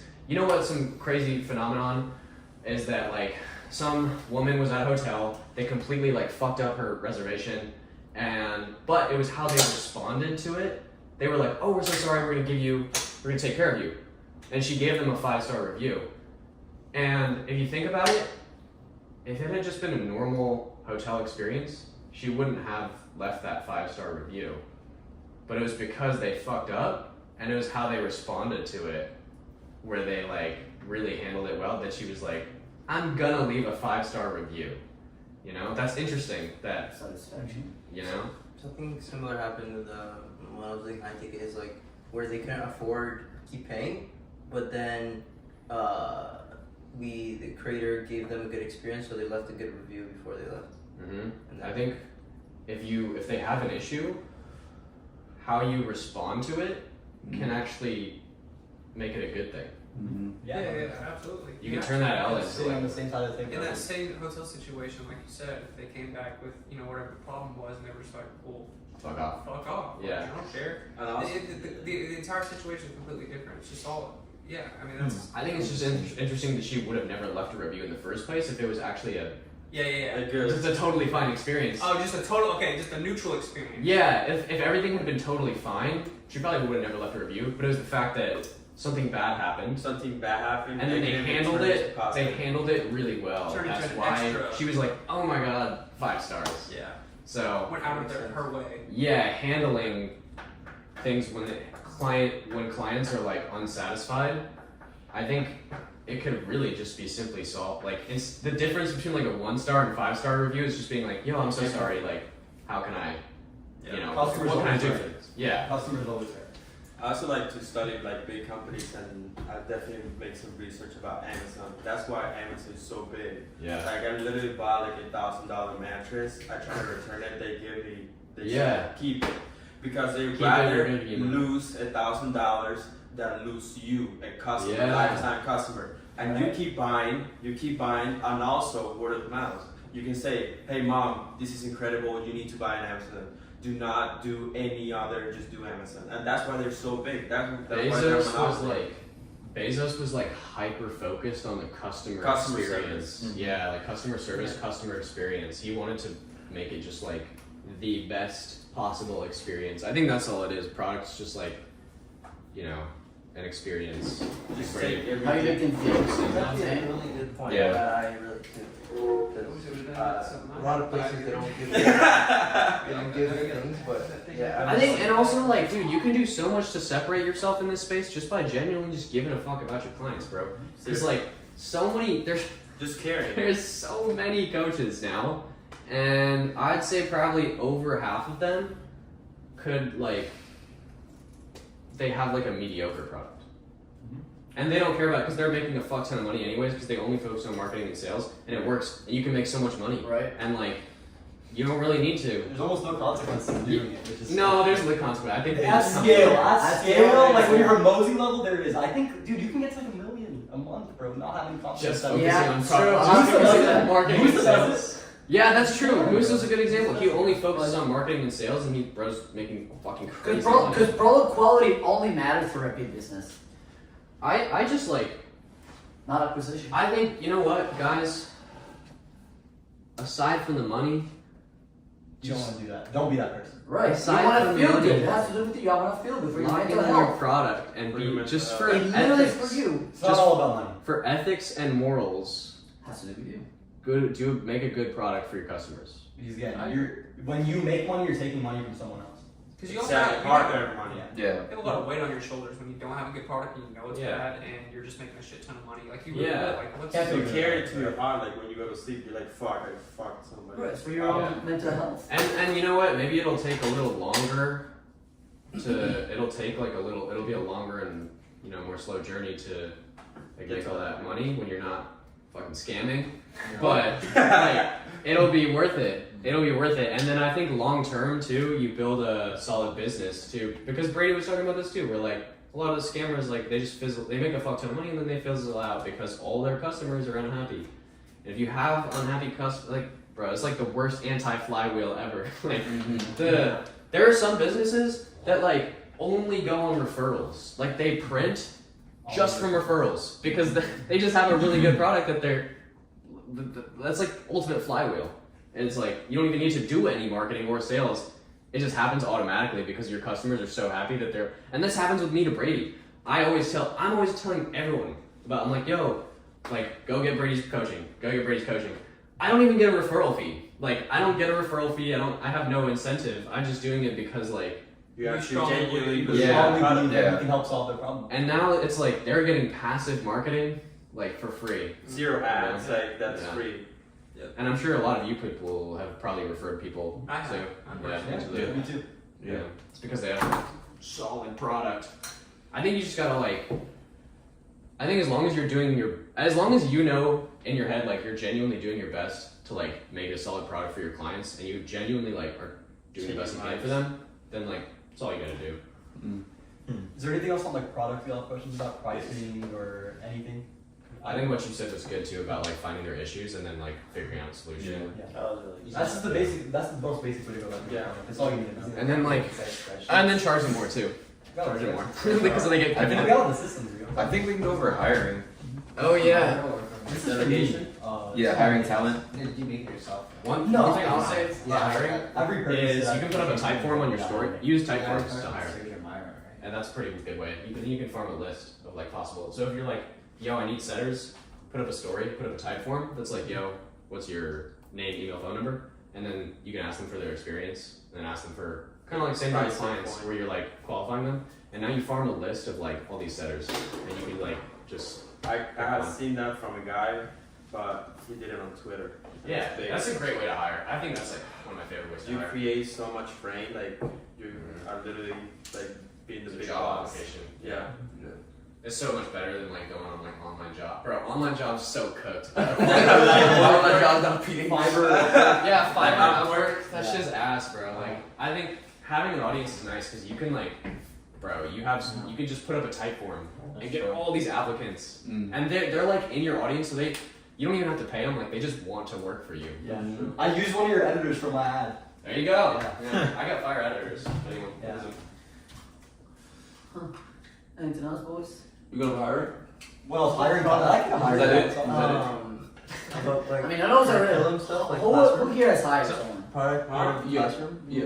Who here what? Because like I think right now I'm Yeah, feeling a bit I hired a like point for taker. my Point career taker. how to And I guess really like. I mean, that's, I feel like it's more like Classroom kind to of just a Appointment get really started. needed. Yeah. No, it's not high level. He has, enough. he has, Why that's not- that's skills. Why don't you have more like a like Well, hiring and finding talent is just pretty all over hard. the place. But It is. Not have like we found? Have step we? one, step two, Any of us step really found like the A player? I personally don't have weird like that crazy nobody's enough insights to go into hiring yeah, talent. yeah. So we're not Maybe in a that- year. Yeah, I think it's part of Yeah. product. in a year. Where it's- Hermosi has a lot of Honestly, videos he's supposed to that do talk about more like of the course his marketing hiring stuff. process. Y'all should watch those. And He it can takes explain it much better. he's Yeah, on that's his, what I'm like, saying. Like, that's something Yeah. you can just. He's on his 8th Yeah. course. We should Because, just yeah, watch our Right, you start It takes, like, doing it's okay, the same done thing for with you content. work. You need to Okay. like. Then you move into done rich work, you move into insights, okay, and you figure out ways that you Yeah, can I go just back know and hire people to just do take done out for those you work for you. modules, Right? When you're at that level, and then we can read. that's when you watch what he's done really About just like properly structure because basically it's like the creator is teaching People watch like one,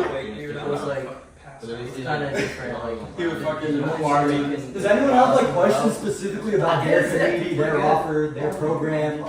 Any like specific questions? One other little gem that I got about product What? was, bro, just make like super quick to the point videos. Like having a huge chorus is actually bad. It's hard for them to Think it's bad. Like skip the flow is what you're saying. Yeah. Yeah, Just yeah. like quick, skip like. it. Yeah, I heard it's like Okay, using- I have something to combat that. Because I believe that, but I also Yeah, some listen. people- I also listen to the people in our community that says this is the best course I've ever been a part of because it's so in depth and I get so much information, and I genuinely get that a lot. So that kind of counteracts that short and simple. Yeah. Depends on Because I that. feel like on their an experience level, when it comes to people who are completely low IQ and brain, like they've never even done anything like that before, they need that extremely low. Like Yeah. I need every single step of the way. So I I don't think know. once you're Depends on doing your offer. maybe with B2B it's better. B2B they appreciate just like the vibe. Yeah, because I already know how the system works. Yeah. So it's But not the like consumers might want a little bit more. Yes. Okay, Like it's mindset. all a matter of is this information that I'm going to relay to them is this high leverage enough, and is this contributing enough to the result? Okay. Is this So contributing? when Jason says like keep it simple, he means go over the heavy hitting things that get them. So like maybe for Jason's offer, okay, maybe an editing course, okay, contributes 10% to their overall success, right? It's a big portion, okay. Maybe if instead you were to make a in-depth Premiere Pro tutorial, okay, maybe that's only contributing 1% to their success, okay, but it's a 3-hour course and that's taking away time from really like getting the more important stuff and spending their time focusing on the important shit. So everything that you do in business, you're trading, okay? So everyone here, right? Everyone here's time has a money value attached to it, right? If we were high level enough, okay, we wouldn't even come to this fucking mastermind because it'd be like, okay, I'm spending 72 hours of this mastermind. That 72 hours is worth $1 million for me. Is this mastermind worth $1 million to me? It's not. I'm not gonna come. Right? It's worth it to me, boys. Yeah, no, it might be worth it to you. Right? Maybe this experience is worth $1 million to you, right? But everything in your head, your time has a certain money value to it. So you need to ask yourself, right? Is my client spending this time? Is this getting them closer to the result that they want relative to what else they could be doing with that time? That's true. It's like having a 10-hour course on outreach versus, telling them fucking send 10 looms right now. Yeah. Yeah, 100%. Yeah, that was one of my biggest Because you could get 5% better at outreach, or if you could spend 10 hours getting 5% better at outreach in your outreach messaging, or you could spend that 10 hours fucking sending 100 looms. What's getting closer to your desired end result? But then comes back to the skill level though, because then there's going to be people who are like, okay, but how long is the loom? What do I say in the loom? Yeah. What's the structure of It's opportunity, though. I literally It's a certain level, right? Yeah. You give them what they need to know, okay? And when you're getting into it's the law of diminishing returns, right? What they need to know and nothing more. Huh? Yeah. What they need to know and nothing more. There you go. And then that's why you have the calls. You learn how to lead them. Like, Yeah. okay, guys, this is how you need. Like, Brady's like, come on, guys, you need to like think. Stop being a bot. Stop. He led us that. Everyone's like, oh, we need to stop being bots. For real. Right? Like, then you, on the calls, you lead them. You give them information, and then you lead them how to proceed with the information. Guys, head this way. Where was the list of things that we wanted to talk about? I have it right here. I have it written down too. Churn, opportunities, educator, high to get hiring, SOP systems, content traffic, focus, and time management. We're not through content and traffic and systems, SOPs. And then bit of churn. Churn slash community is the same thing pretty much. Yeah, I think We covered that's We did hire There's this one gem, I posted this in the IC. So Daniel Lyles, speaking of Daniel Lyles, he had like in his 297 community, he had like, I think it was like a 45% churn rate, right? Like when he first launched it in March. Like it was bad, okay? And he was confused. He's like, I have like fucking 4 or 5 group calls a week. Right? I'm providing so much value. This is such a valuable course for 297, right? Why in the hell are people churning at such a high rate? Okay? So what he did, right? And this one thing literally reduced his churn by over like 50%. It went from like 45% to like, I think it's at like 17% or something like that now. So over 50% drop in churn, okay? All he did was he reduced the amount of group calls, okay? And he stopped reminding people through emails that they weren't showing up to them. So what he did, right, is instead of 5 group calls a week, it's 1 group call a week, okay? And, right, before all the group calls, okay, he would always like do like this nurturing bullshit, right? Where he'd always write a bunch of emails like trying to nurture leads, trying to provide as much value to them, reminding them of the call, okay? In reality, the people he's selling to are business owners, right? Daniel Lyles targets business owners who are trying to grow their personal brands, okay? These business owners, they don't have time to be going to 5 calls a week, right? Their time is higher leverage than that, right? So when Daniel Lyles was writing all these emails and having 5 group calls a week, they'd be like, fuck, there's a group call, bro. I didn't show up to a single group call this week. Cancel. Fuck this, cancel. Because they think, why am I paying for this? I'm paying for something that I'm not actually getting. Versus now, right? They're paying for something that they're not using, right? Yeah. It's the same way Planet Fitness' business model works. Anyone know Planet Fitness? Y'all know Planet Fitness today, right? Yeah. No, what's the goal? They sign up a bunch of people and then they don't remind them. Exactly. They make money for the people Planet that don't Fitness, go.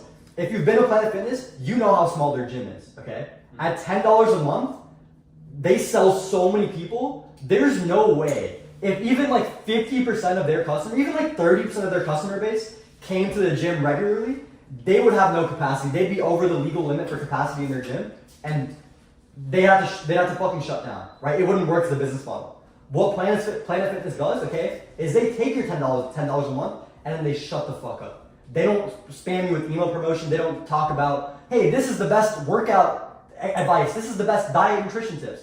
They take your money, they shut the fuck up, and guess what? 90% of people don't even show up, and then $10 a month. Charge And it month after fucking month works after because month my after girlfriend month. has a Planet Fitness membership and she hasn't used it in years. And she even keeps saying, she's like, I need to cancel that, but Bro, and then She she she'll do it once a month. They're like, Now "No, imagine, $2." now imagine if Planet Fitness was emailing them every day. Emailing them every then day. she'd be like, fuck. Like, fuck, Yeah. I can't go. Cancel.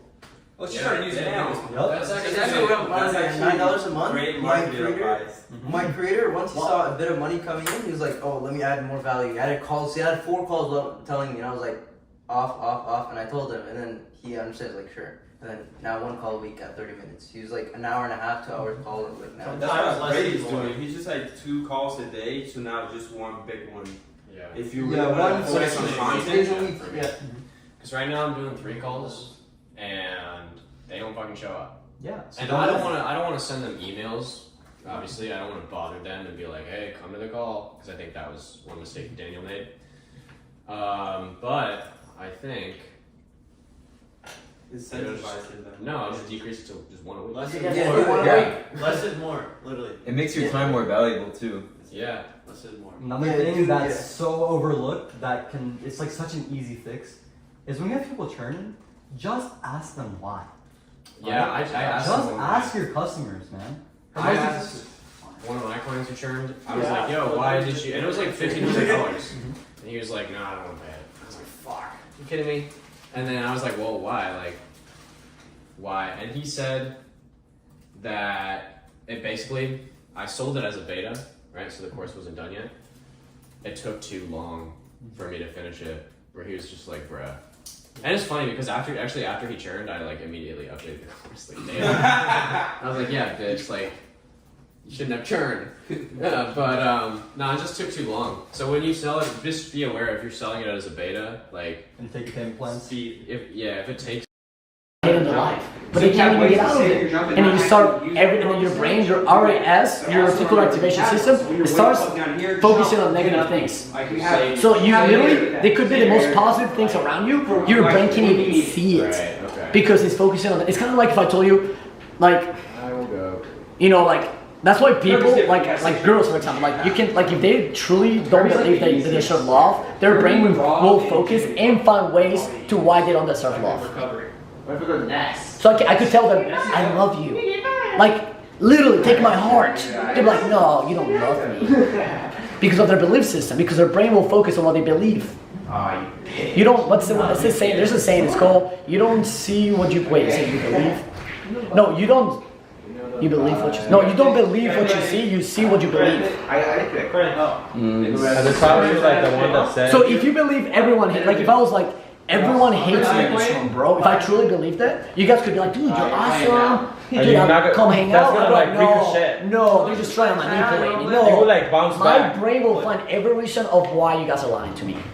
That also connects with like, You don't see what you believe in. like if you only focus on obstacles, obstacles is the only things that you can see. If you focus on possibilities, possibilities is the only thing that you can You see. guys- That's what millionaires can literally be put in an island and they definitely make shit happen because they only think of possibilities, they don't think of obstacles. Yeah, and it's like, what's your brain scanning for? Like, have you ever shown a video to someone and you're like, dude, this value is amazing. And they watch it and they got something completely different. You're like, what the? Dude, that's not what it's about. Why? Because their RAS system was focusing on the wrong things. All it was. That's why, like, have you had it when you read a book and then later on in life you read it again? You're like, what the fuck? It's the same information, but I took it Yes, different. because your brain was focusing on something different, and you're like, whoa. That's when like whenever new experiences you get like Yeah. lenses. Yeah. And then just get I've to had the that point happen that in- Because your brain wants proof, not promises. I even had that happen to me with music. Oh, music. By the way, music is just ways to program you. Like I don't listen to music. if you resonate with really depressing music, it's probably because deep inside you're probably depressed. Yeah, I don't As a listen to music musician, I anymore. also. Now don't get But it also accentuates what you're feeling. Yeah. So if you listen to depressed music, you're gonna feel more depressed because it's just confirming your belief that you're I definitely noticed that. Yeah, the thing about your belief system's always gonna find something online to start to verify how you feel is valid. That's like me right now. I love music that talks about like money and shit because I'm just like, Yeah, in that little- face, right? You're like, come on, bro, let's go. Like, you know what I'm saying? Like, I notice. I'm like, oh shit. Brand new whip, no. Yeah, it's stupid. But, you know, we're human too, right? Of course. And most of those, a lot of times, we're run by our egos. It's fucked up, bro. I mean, us, we do it all the time. Oh no, let's not do the weed. It's all fucking good for that. I'm the best Smash Bro player. Just play. You should definitely read Ego's the Enemy by Ryan. Yeah, dude. Understand your own ego and how much is running you. Ryan Holiday. I mean, it's okay sometimes, but you just gotta be aware of it. Just be aware. There's a quote that says, like, your ego is the only wall that is stopping you from where you want to be. You know? Good. Ego is like good for some things, but like won't get you to other places that you want. Yeah, I think ego's good, but yeah, too much. You're cooked. Too much bad. Yep. About people's head. Oh, I'm cold, I'm hot. Oh, I'm hungry. Oh, I'm horny. It's all biological drives.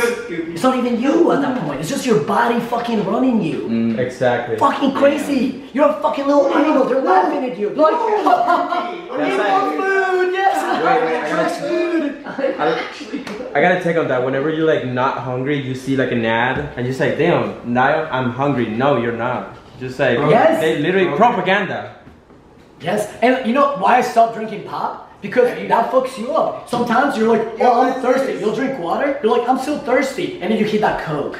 Yeah, Oh, that nice Coke. Oh, that was refreshing. It's like, bro, you weren't even thirsty. Your body's just wanting sugar because you're an addict. Have you guys read Atomic Habits? I did. I have not. It's a good one. I have It it explains all of this. And like, it explains the psychology I read behind that it. whole thing. And yeah, Atomic Like- Habits is good. If you want to ever, Yeah. if you want to ever Like kick, for if me, you have some bad habits that you want to kick, read Atomic Habits. and also it's just like not reading Atomic Habits. You can get it like, but actually take notes and like read it and then apply it. That's changed my life. Because reading books doesn't mean that you're getting smarter. You get smarter by actually applying You have shit. to study it and like actually apply it. Yeah. Oh, not that hard truth about Katie. I'm telling you. Yeah. Most people just sue animals. What do you do? Sleep, eat, and poop. That's what everyone wants to do. And you know what's crazy? People will sleep 8 hours, then complain how they're so tired and they feel, oh. It's like, do you even question why that is? Because of everything they're consuming. I think it's food. Well, it's a combination of a lot of things. Food is definitely one of it for sure. Drugs. It's probably food. Most likely it's all food. If you're getting 8 hours how and did you're you know that? still tired, You can do it it's all probably time. a food issue, I'd say. I mean, everybody's different, but Oh, actually, it's probably like a lack of fucking nutrients. 'Cause most people nowadays, they have like one meal a day. Like, just think about it. Yeah. Most people just have, like, nowadays, there's first of all, like, it's like this data. Man's testosterone levels, lower than ever. I bet most men are, and a lot of people are lacking on vitamin Oh, let's go. D. Most people are inside. Most people don't even want to go outside. You should get vitamin D from the sun. Yeah, it's cooked. That fucks up energy too. On top of that, the food to like your gut and shit. You're cooked, No, bro. how do you do Yeah. that? Bomb clot. And your health is going to shit. preventing themselves from failure. No. No. It's like Trying to control me to look this way.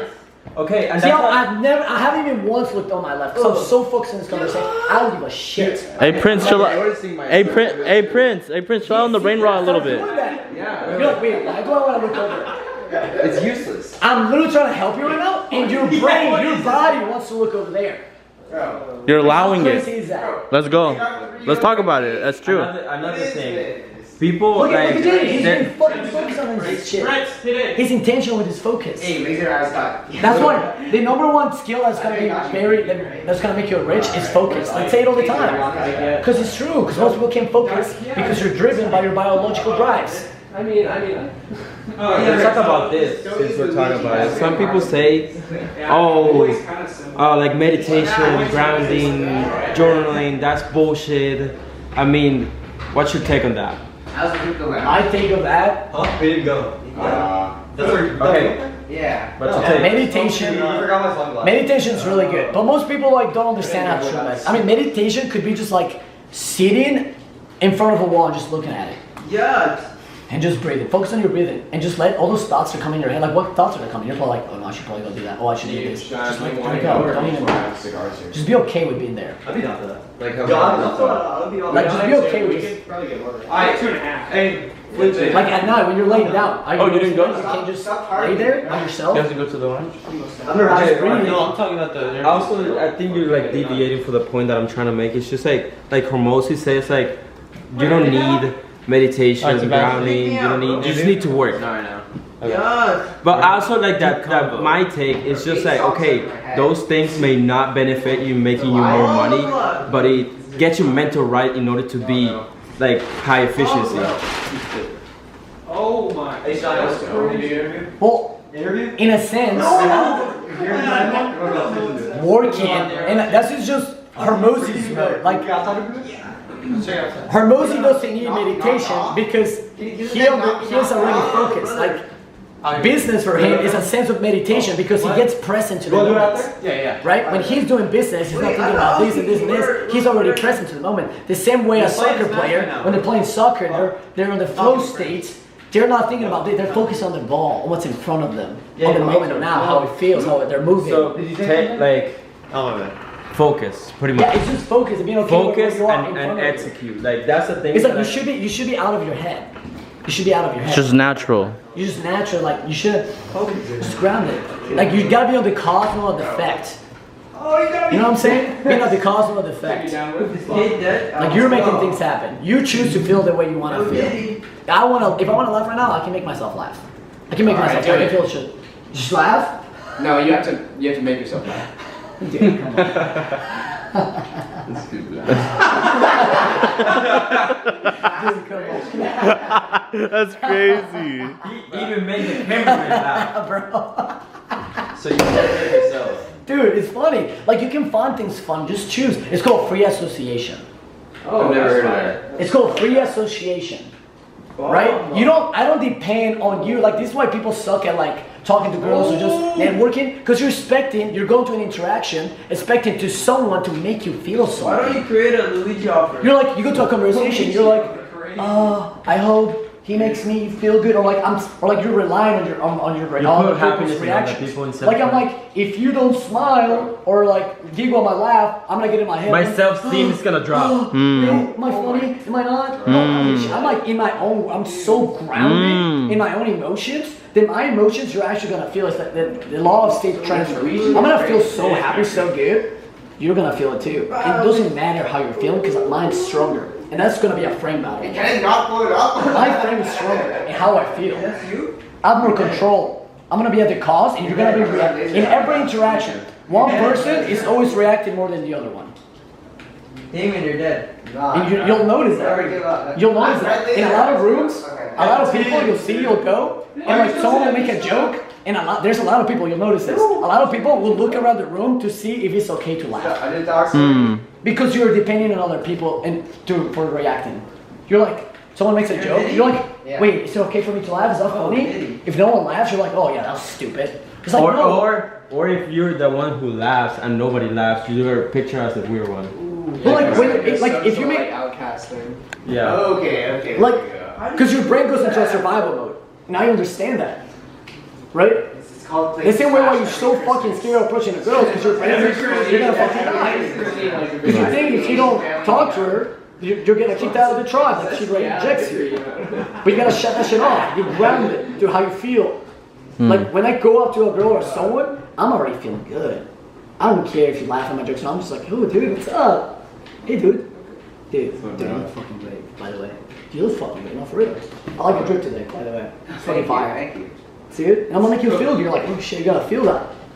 You gotta remember how I made you feel. And then also, he said that comment. You're gonna be like, oh, thank you. I noticed that. Just say, okay, I know. You gotta make it yourself believe. I know I look drippy. I look good. I know I'm confident. You know. You can't depend on people to validate you. Yeah. I think a good example is that I saw a video of this guy who does gold, right? He does jewelry, he does watches, and he was handing out little pallets of gold. I've seen it. And he's offering people, hey, here's this little chunk of gold, and people were rejecting him. But he knows how much value he's trying to offer it. So no matter how much rejection he was getting, it didn't matter to him. It was because actually good for him it that was he was good getting for him rejected. that people were getting rejected, so he didn't care because of the value he knew that he was giving to people. Know your value. Regardless know of, that. because they looked at him like he was crazy. Hey, here, grab this.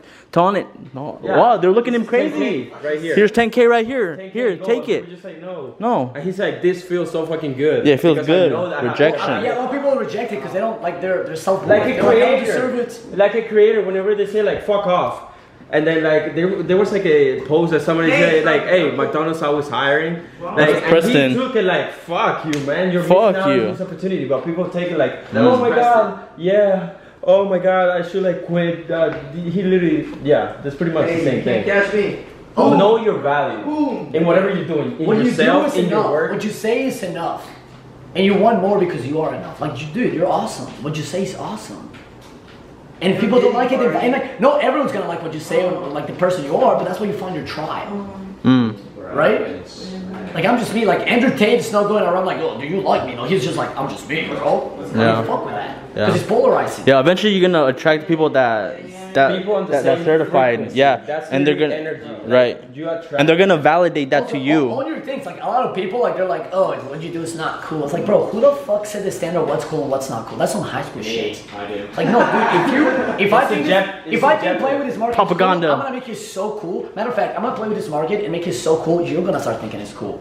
I'm gonna get everyone thinking playing with this market is cool. He's like, I'm like, podcasting right now. and I'm gonna laugh and feel good. He's like, I'm just thinking, you got way too much information. Yeah, Good thing that he's recording. Like, I'm gonna have so much fun with this marker. You're gonna start thinking, oh, maybe I should get a marker. Not because you want a marker, just because you think Aura. That's how my brain operates. Aura. You think that the market will fulfill you if you get it. Just like, you know, if you see Brady drinking like Crocs, right? And he's like every day, oh, dude, this is so awesome, so good. And you see him feel happy. Your brain, you're already under his influence. Your brain automatically. It happened with Normans. Normans. I should drink like Crocs too. Yeah, now we're all on Normans. See, understand what the influence is. But most people don't. You just go with it. I guess the Crocs is good.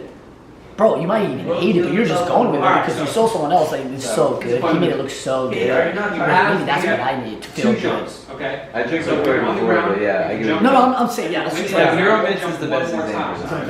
Neuromints. Nobody knows. Like, nobody out of us knew Neuromints before Brady. Fuck no. You're on the stage, you jump. Hell You no. jump again, and someone hits you. Yeah. And Actually, technically, more and more, and eventually they invested so much they want to be in your life.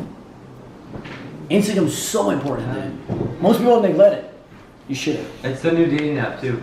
It is a big dating app. Technically, yeah. Wait, are Most we, people don't. They're like, oh, I don't care about it. Don't do that, bro. where are we? What are the big dogs doing? They all optimize their Instagram. I have my shit up. I got like 6 posts, but That's good. How about my like Keep it personal low-key. one? I post every day. All I have is like my actual geo Instagram like optimized, and not a personal one. The personal one's like there. But which one has more followers? Personal.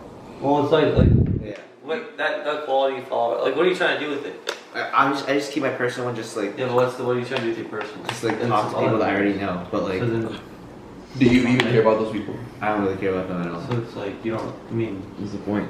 like, what are you trying to do with it? If you're not trying to like, if you already have your business one, then if you're trying to just do business right now, then just focus on that. Okay. Because it's gonna get to a point where your business becomes your life. Yeah, You can ask any of us, bro. Personal brand. Bro. Like, you are the business. Yeah, I just wake up and bro. You are the business. 24/7. Literally, bro. That's why you invest. That's why you learn things about health because you are the business, and the health. All of that's gonna be the fuel, your energy, your time focus. Like it affects all of that.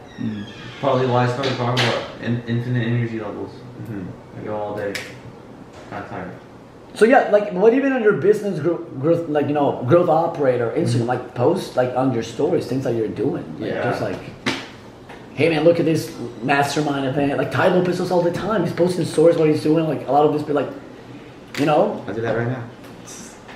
That's another concept though. Power is very interesting because you want to show what you're doing, but not show your plans or what's coming next. Right. Because then people take advantage of that. Right. And then bro, it's so weird. Power is very interesting too. That's a different discussion. Yeah. What's the topic? We're just talking about like Instagram. Just your babies. improvement, yeah, social proof. Yeah, I asked about social proof. You saw my Instagram. Yeah. So we're all about women. We're just kind of doing a 3 a.m. mastermind. Yeah. It's huge. That's the next move 3 a.m. for me. Monday morning mastermind. What, your Instagram? Just showing, documenting everything of what I'm doing, and just posting about it because I'm selling a content offer for local businesses. Okay. That's even more important than you do it. And so we already have 3 clients, and so with them it's just showing, hey, this is the transformation from here. For we made 20 reels for this business in 20 months, but then our page has to be optimized as well. Yeah. Mm-hmm. So that's the major thing that we have to do overall. Build okay, I'm gonna build you a brand, but I need to be a brand first. Yes. You know, how are you gonna tell someone we're gonna build you up if you're not built up? Right. Like, you got all the strategies, all the strats, and you're not even using for your business. Yeah, you are. We're all brands, dude. It's social media. This is not going anywhere. It's gonna get bigger. Like if you're not optimizing things like your Instagram and social media, dude, you're cooked. No, yeah, for sure. Yeah, I gotta post more. Dude, post more. Post who you are. And like, dude, don't be afraid of like showing your personality. Like, show your personality. Dude, so many people are just trying to like, no, I'm the cool guy, Iman Gadzi, in my Instagram. Like, no, stop, be you. You're gonna lose in that lane. Everyone's trying to go, like, Iman Gadzi is his own niche. Like, yeah, like, you know, he has his own thing, like business-wise niche, but he's his own niche. You can't compete against Iman Gadzi. Just like you should go in your niche, and I cannot compete in your niche because you're you. Yeah. It goes back to what Jason was talking about with that brand. People bought into you, not just the business model. You. Yeah. You know what I'm saying? Yeah. It's like when a fitness, that's why fitness influencers suck because all of them are just like muscles. It's like, who are you, dude? Like, if you wanna coach me, want me to like you, it's like, who are you? Like, show me your personality. What do you do? Like, all these muscles and stuff. Like, what else? A lot of them are very insecure, to be honest. Yeah. And it's the top fitness guys who are showing their personalities. Yes, because they talk, right? Yeah, they actually they talk and they're funny, and you're like, oh yeah. Yeah, they actually. I like that guy. Just like with, I don't know if you saw when you were DM closing, at least with me, bro. You make your personal brand so people fuck with you. I dropped a 300 piff whenever I was closing Vaughn. They bought it from him because they like it. People buy from people they like. Right. Yeah. Didn't even think about it. People buy the person, not the product. Yeah. Like, I want to buy from someone I like. Like, I'd much rather have my friend tell me, hey, dude, this will be good for you versus a stranger. I'm like, right? But if you're my friend, I'm like, oh, yeah, okay, I'll try it out. I might test it out. Yeah. I always say, like, bro, there's literal billionaires that are going on podcasts and making content. Billionaires. Yeah. But they're making content, building a brand. Why? Because they understand. You're the business. That's what's good. You know what I'm saying? Like, it's crazy that people don't realize that. You know why you're strawman? About what? Strawman. Strawman? No. Strawman? Well, when you create your birth certificate, when your parents sign it, but you become a business. Oh. That's why we all like a social security number. Yeah. Oh. Slaves to the nation. Yeah. Or that's what it was meant to property be. of the United States. Yeah, we're probably. And so what? When we make an LLC, we're escaping, or what? What are we doing? It's the same thing. It's like you're the trust, if that makes sense, and then you have all these other businesses. Okay, yeah. Yeah, no, that's valid though. No, that's true. That's true. That's true. So I'm just optimizing my IG right now. Bro, optimizing. I'm just like adding your highlights. Love that. Take that action. Perfect. But yeah, it's very interesting. It's a lot of shit we don't know, but you know, dude, leverage your Instagram. It goes deep, bro. Yeah, because your Instagram will say more words than you. You don't have to tell them, hey, by the way, I do this and this. Please work with me. No, dude, show them your Instagram. Hey, dude, here you go. You can add me when you don't have time. By the way, yeah. You know, feel free to message me. So I'm like, okay. See, now you don't even sound pushy. Yeah. And he's like, well, okay. So I look at it. So I'm like, okay. Especially you know if you what I'm have that saying? blue check mark, that makes that whole game different. Yeah, the culture has changed too. Like I realize it's not. Can I get your number? It's, yeah. Can I get your IG? Yeah, bro. Just Instagram. Yeah. Bro. Because number now just feels more personal. Like especially nowadays with guys being so like desperate. You know what I'm saying? Because like things like pornography and OnlyFans, the guys are just like can't even talk to them because they're like, whenever a girl likes them, they're just like, you're the love of my life. Like, dude, it's like they don't like that. It like, actually pushes them off, right? So. That's what's important, just to be like, oh, like, you know what? I'm welcoming you to my life. You can be a part of it or not. Here it is. This is like my window. Like I'm giving you a little glimpse of my life. Okay, this is who I am. Yo, that hand placement was crazy. Framing, bro. Just framing. Yeah, understanding frame like is very important. Whose frames are you you know, being influenced by. Yeah, bro. I checked out your YouTube. It's pretty fire. It's so good. Damn. Yeah, I followed you. I think my shit mid, bro. I don't even try, like. I like it. Okay, so imagine if you tried. Oh. Cause it's good. Alright, so I'm gonna have to try. You have to try it, bro. Cause it's really good. No. Look at me. Don't ever say I want to try. Say I want to do it. Dude, oh, you're right. Yeah. Oh.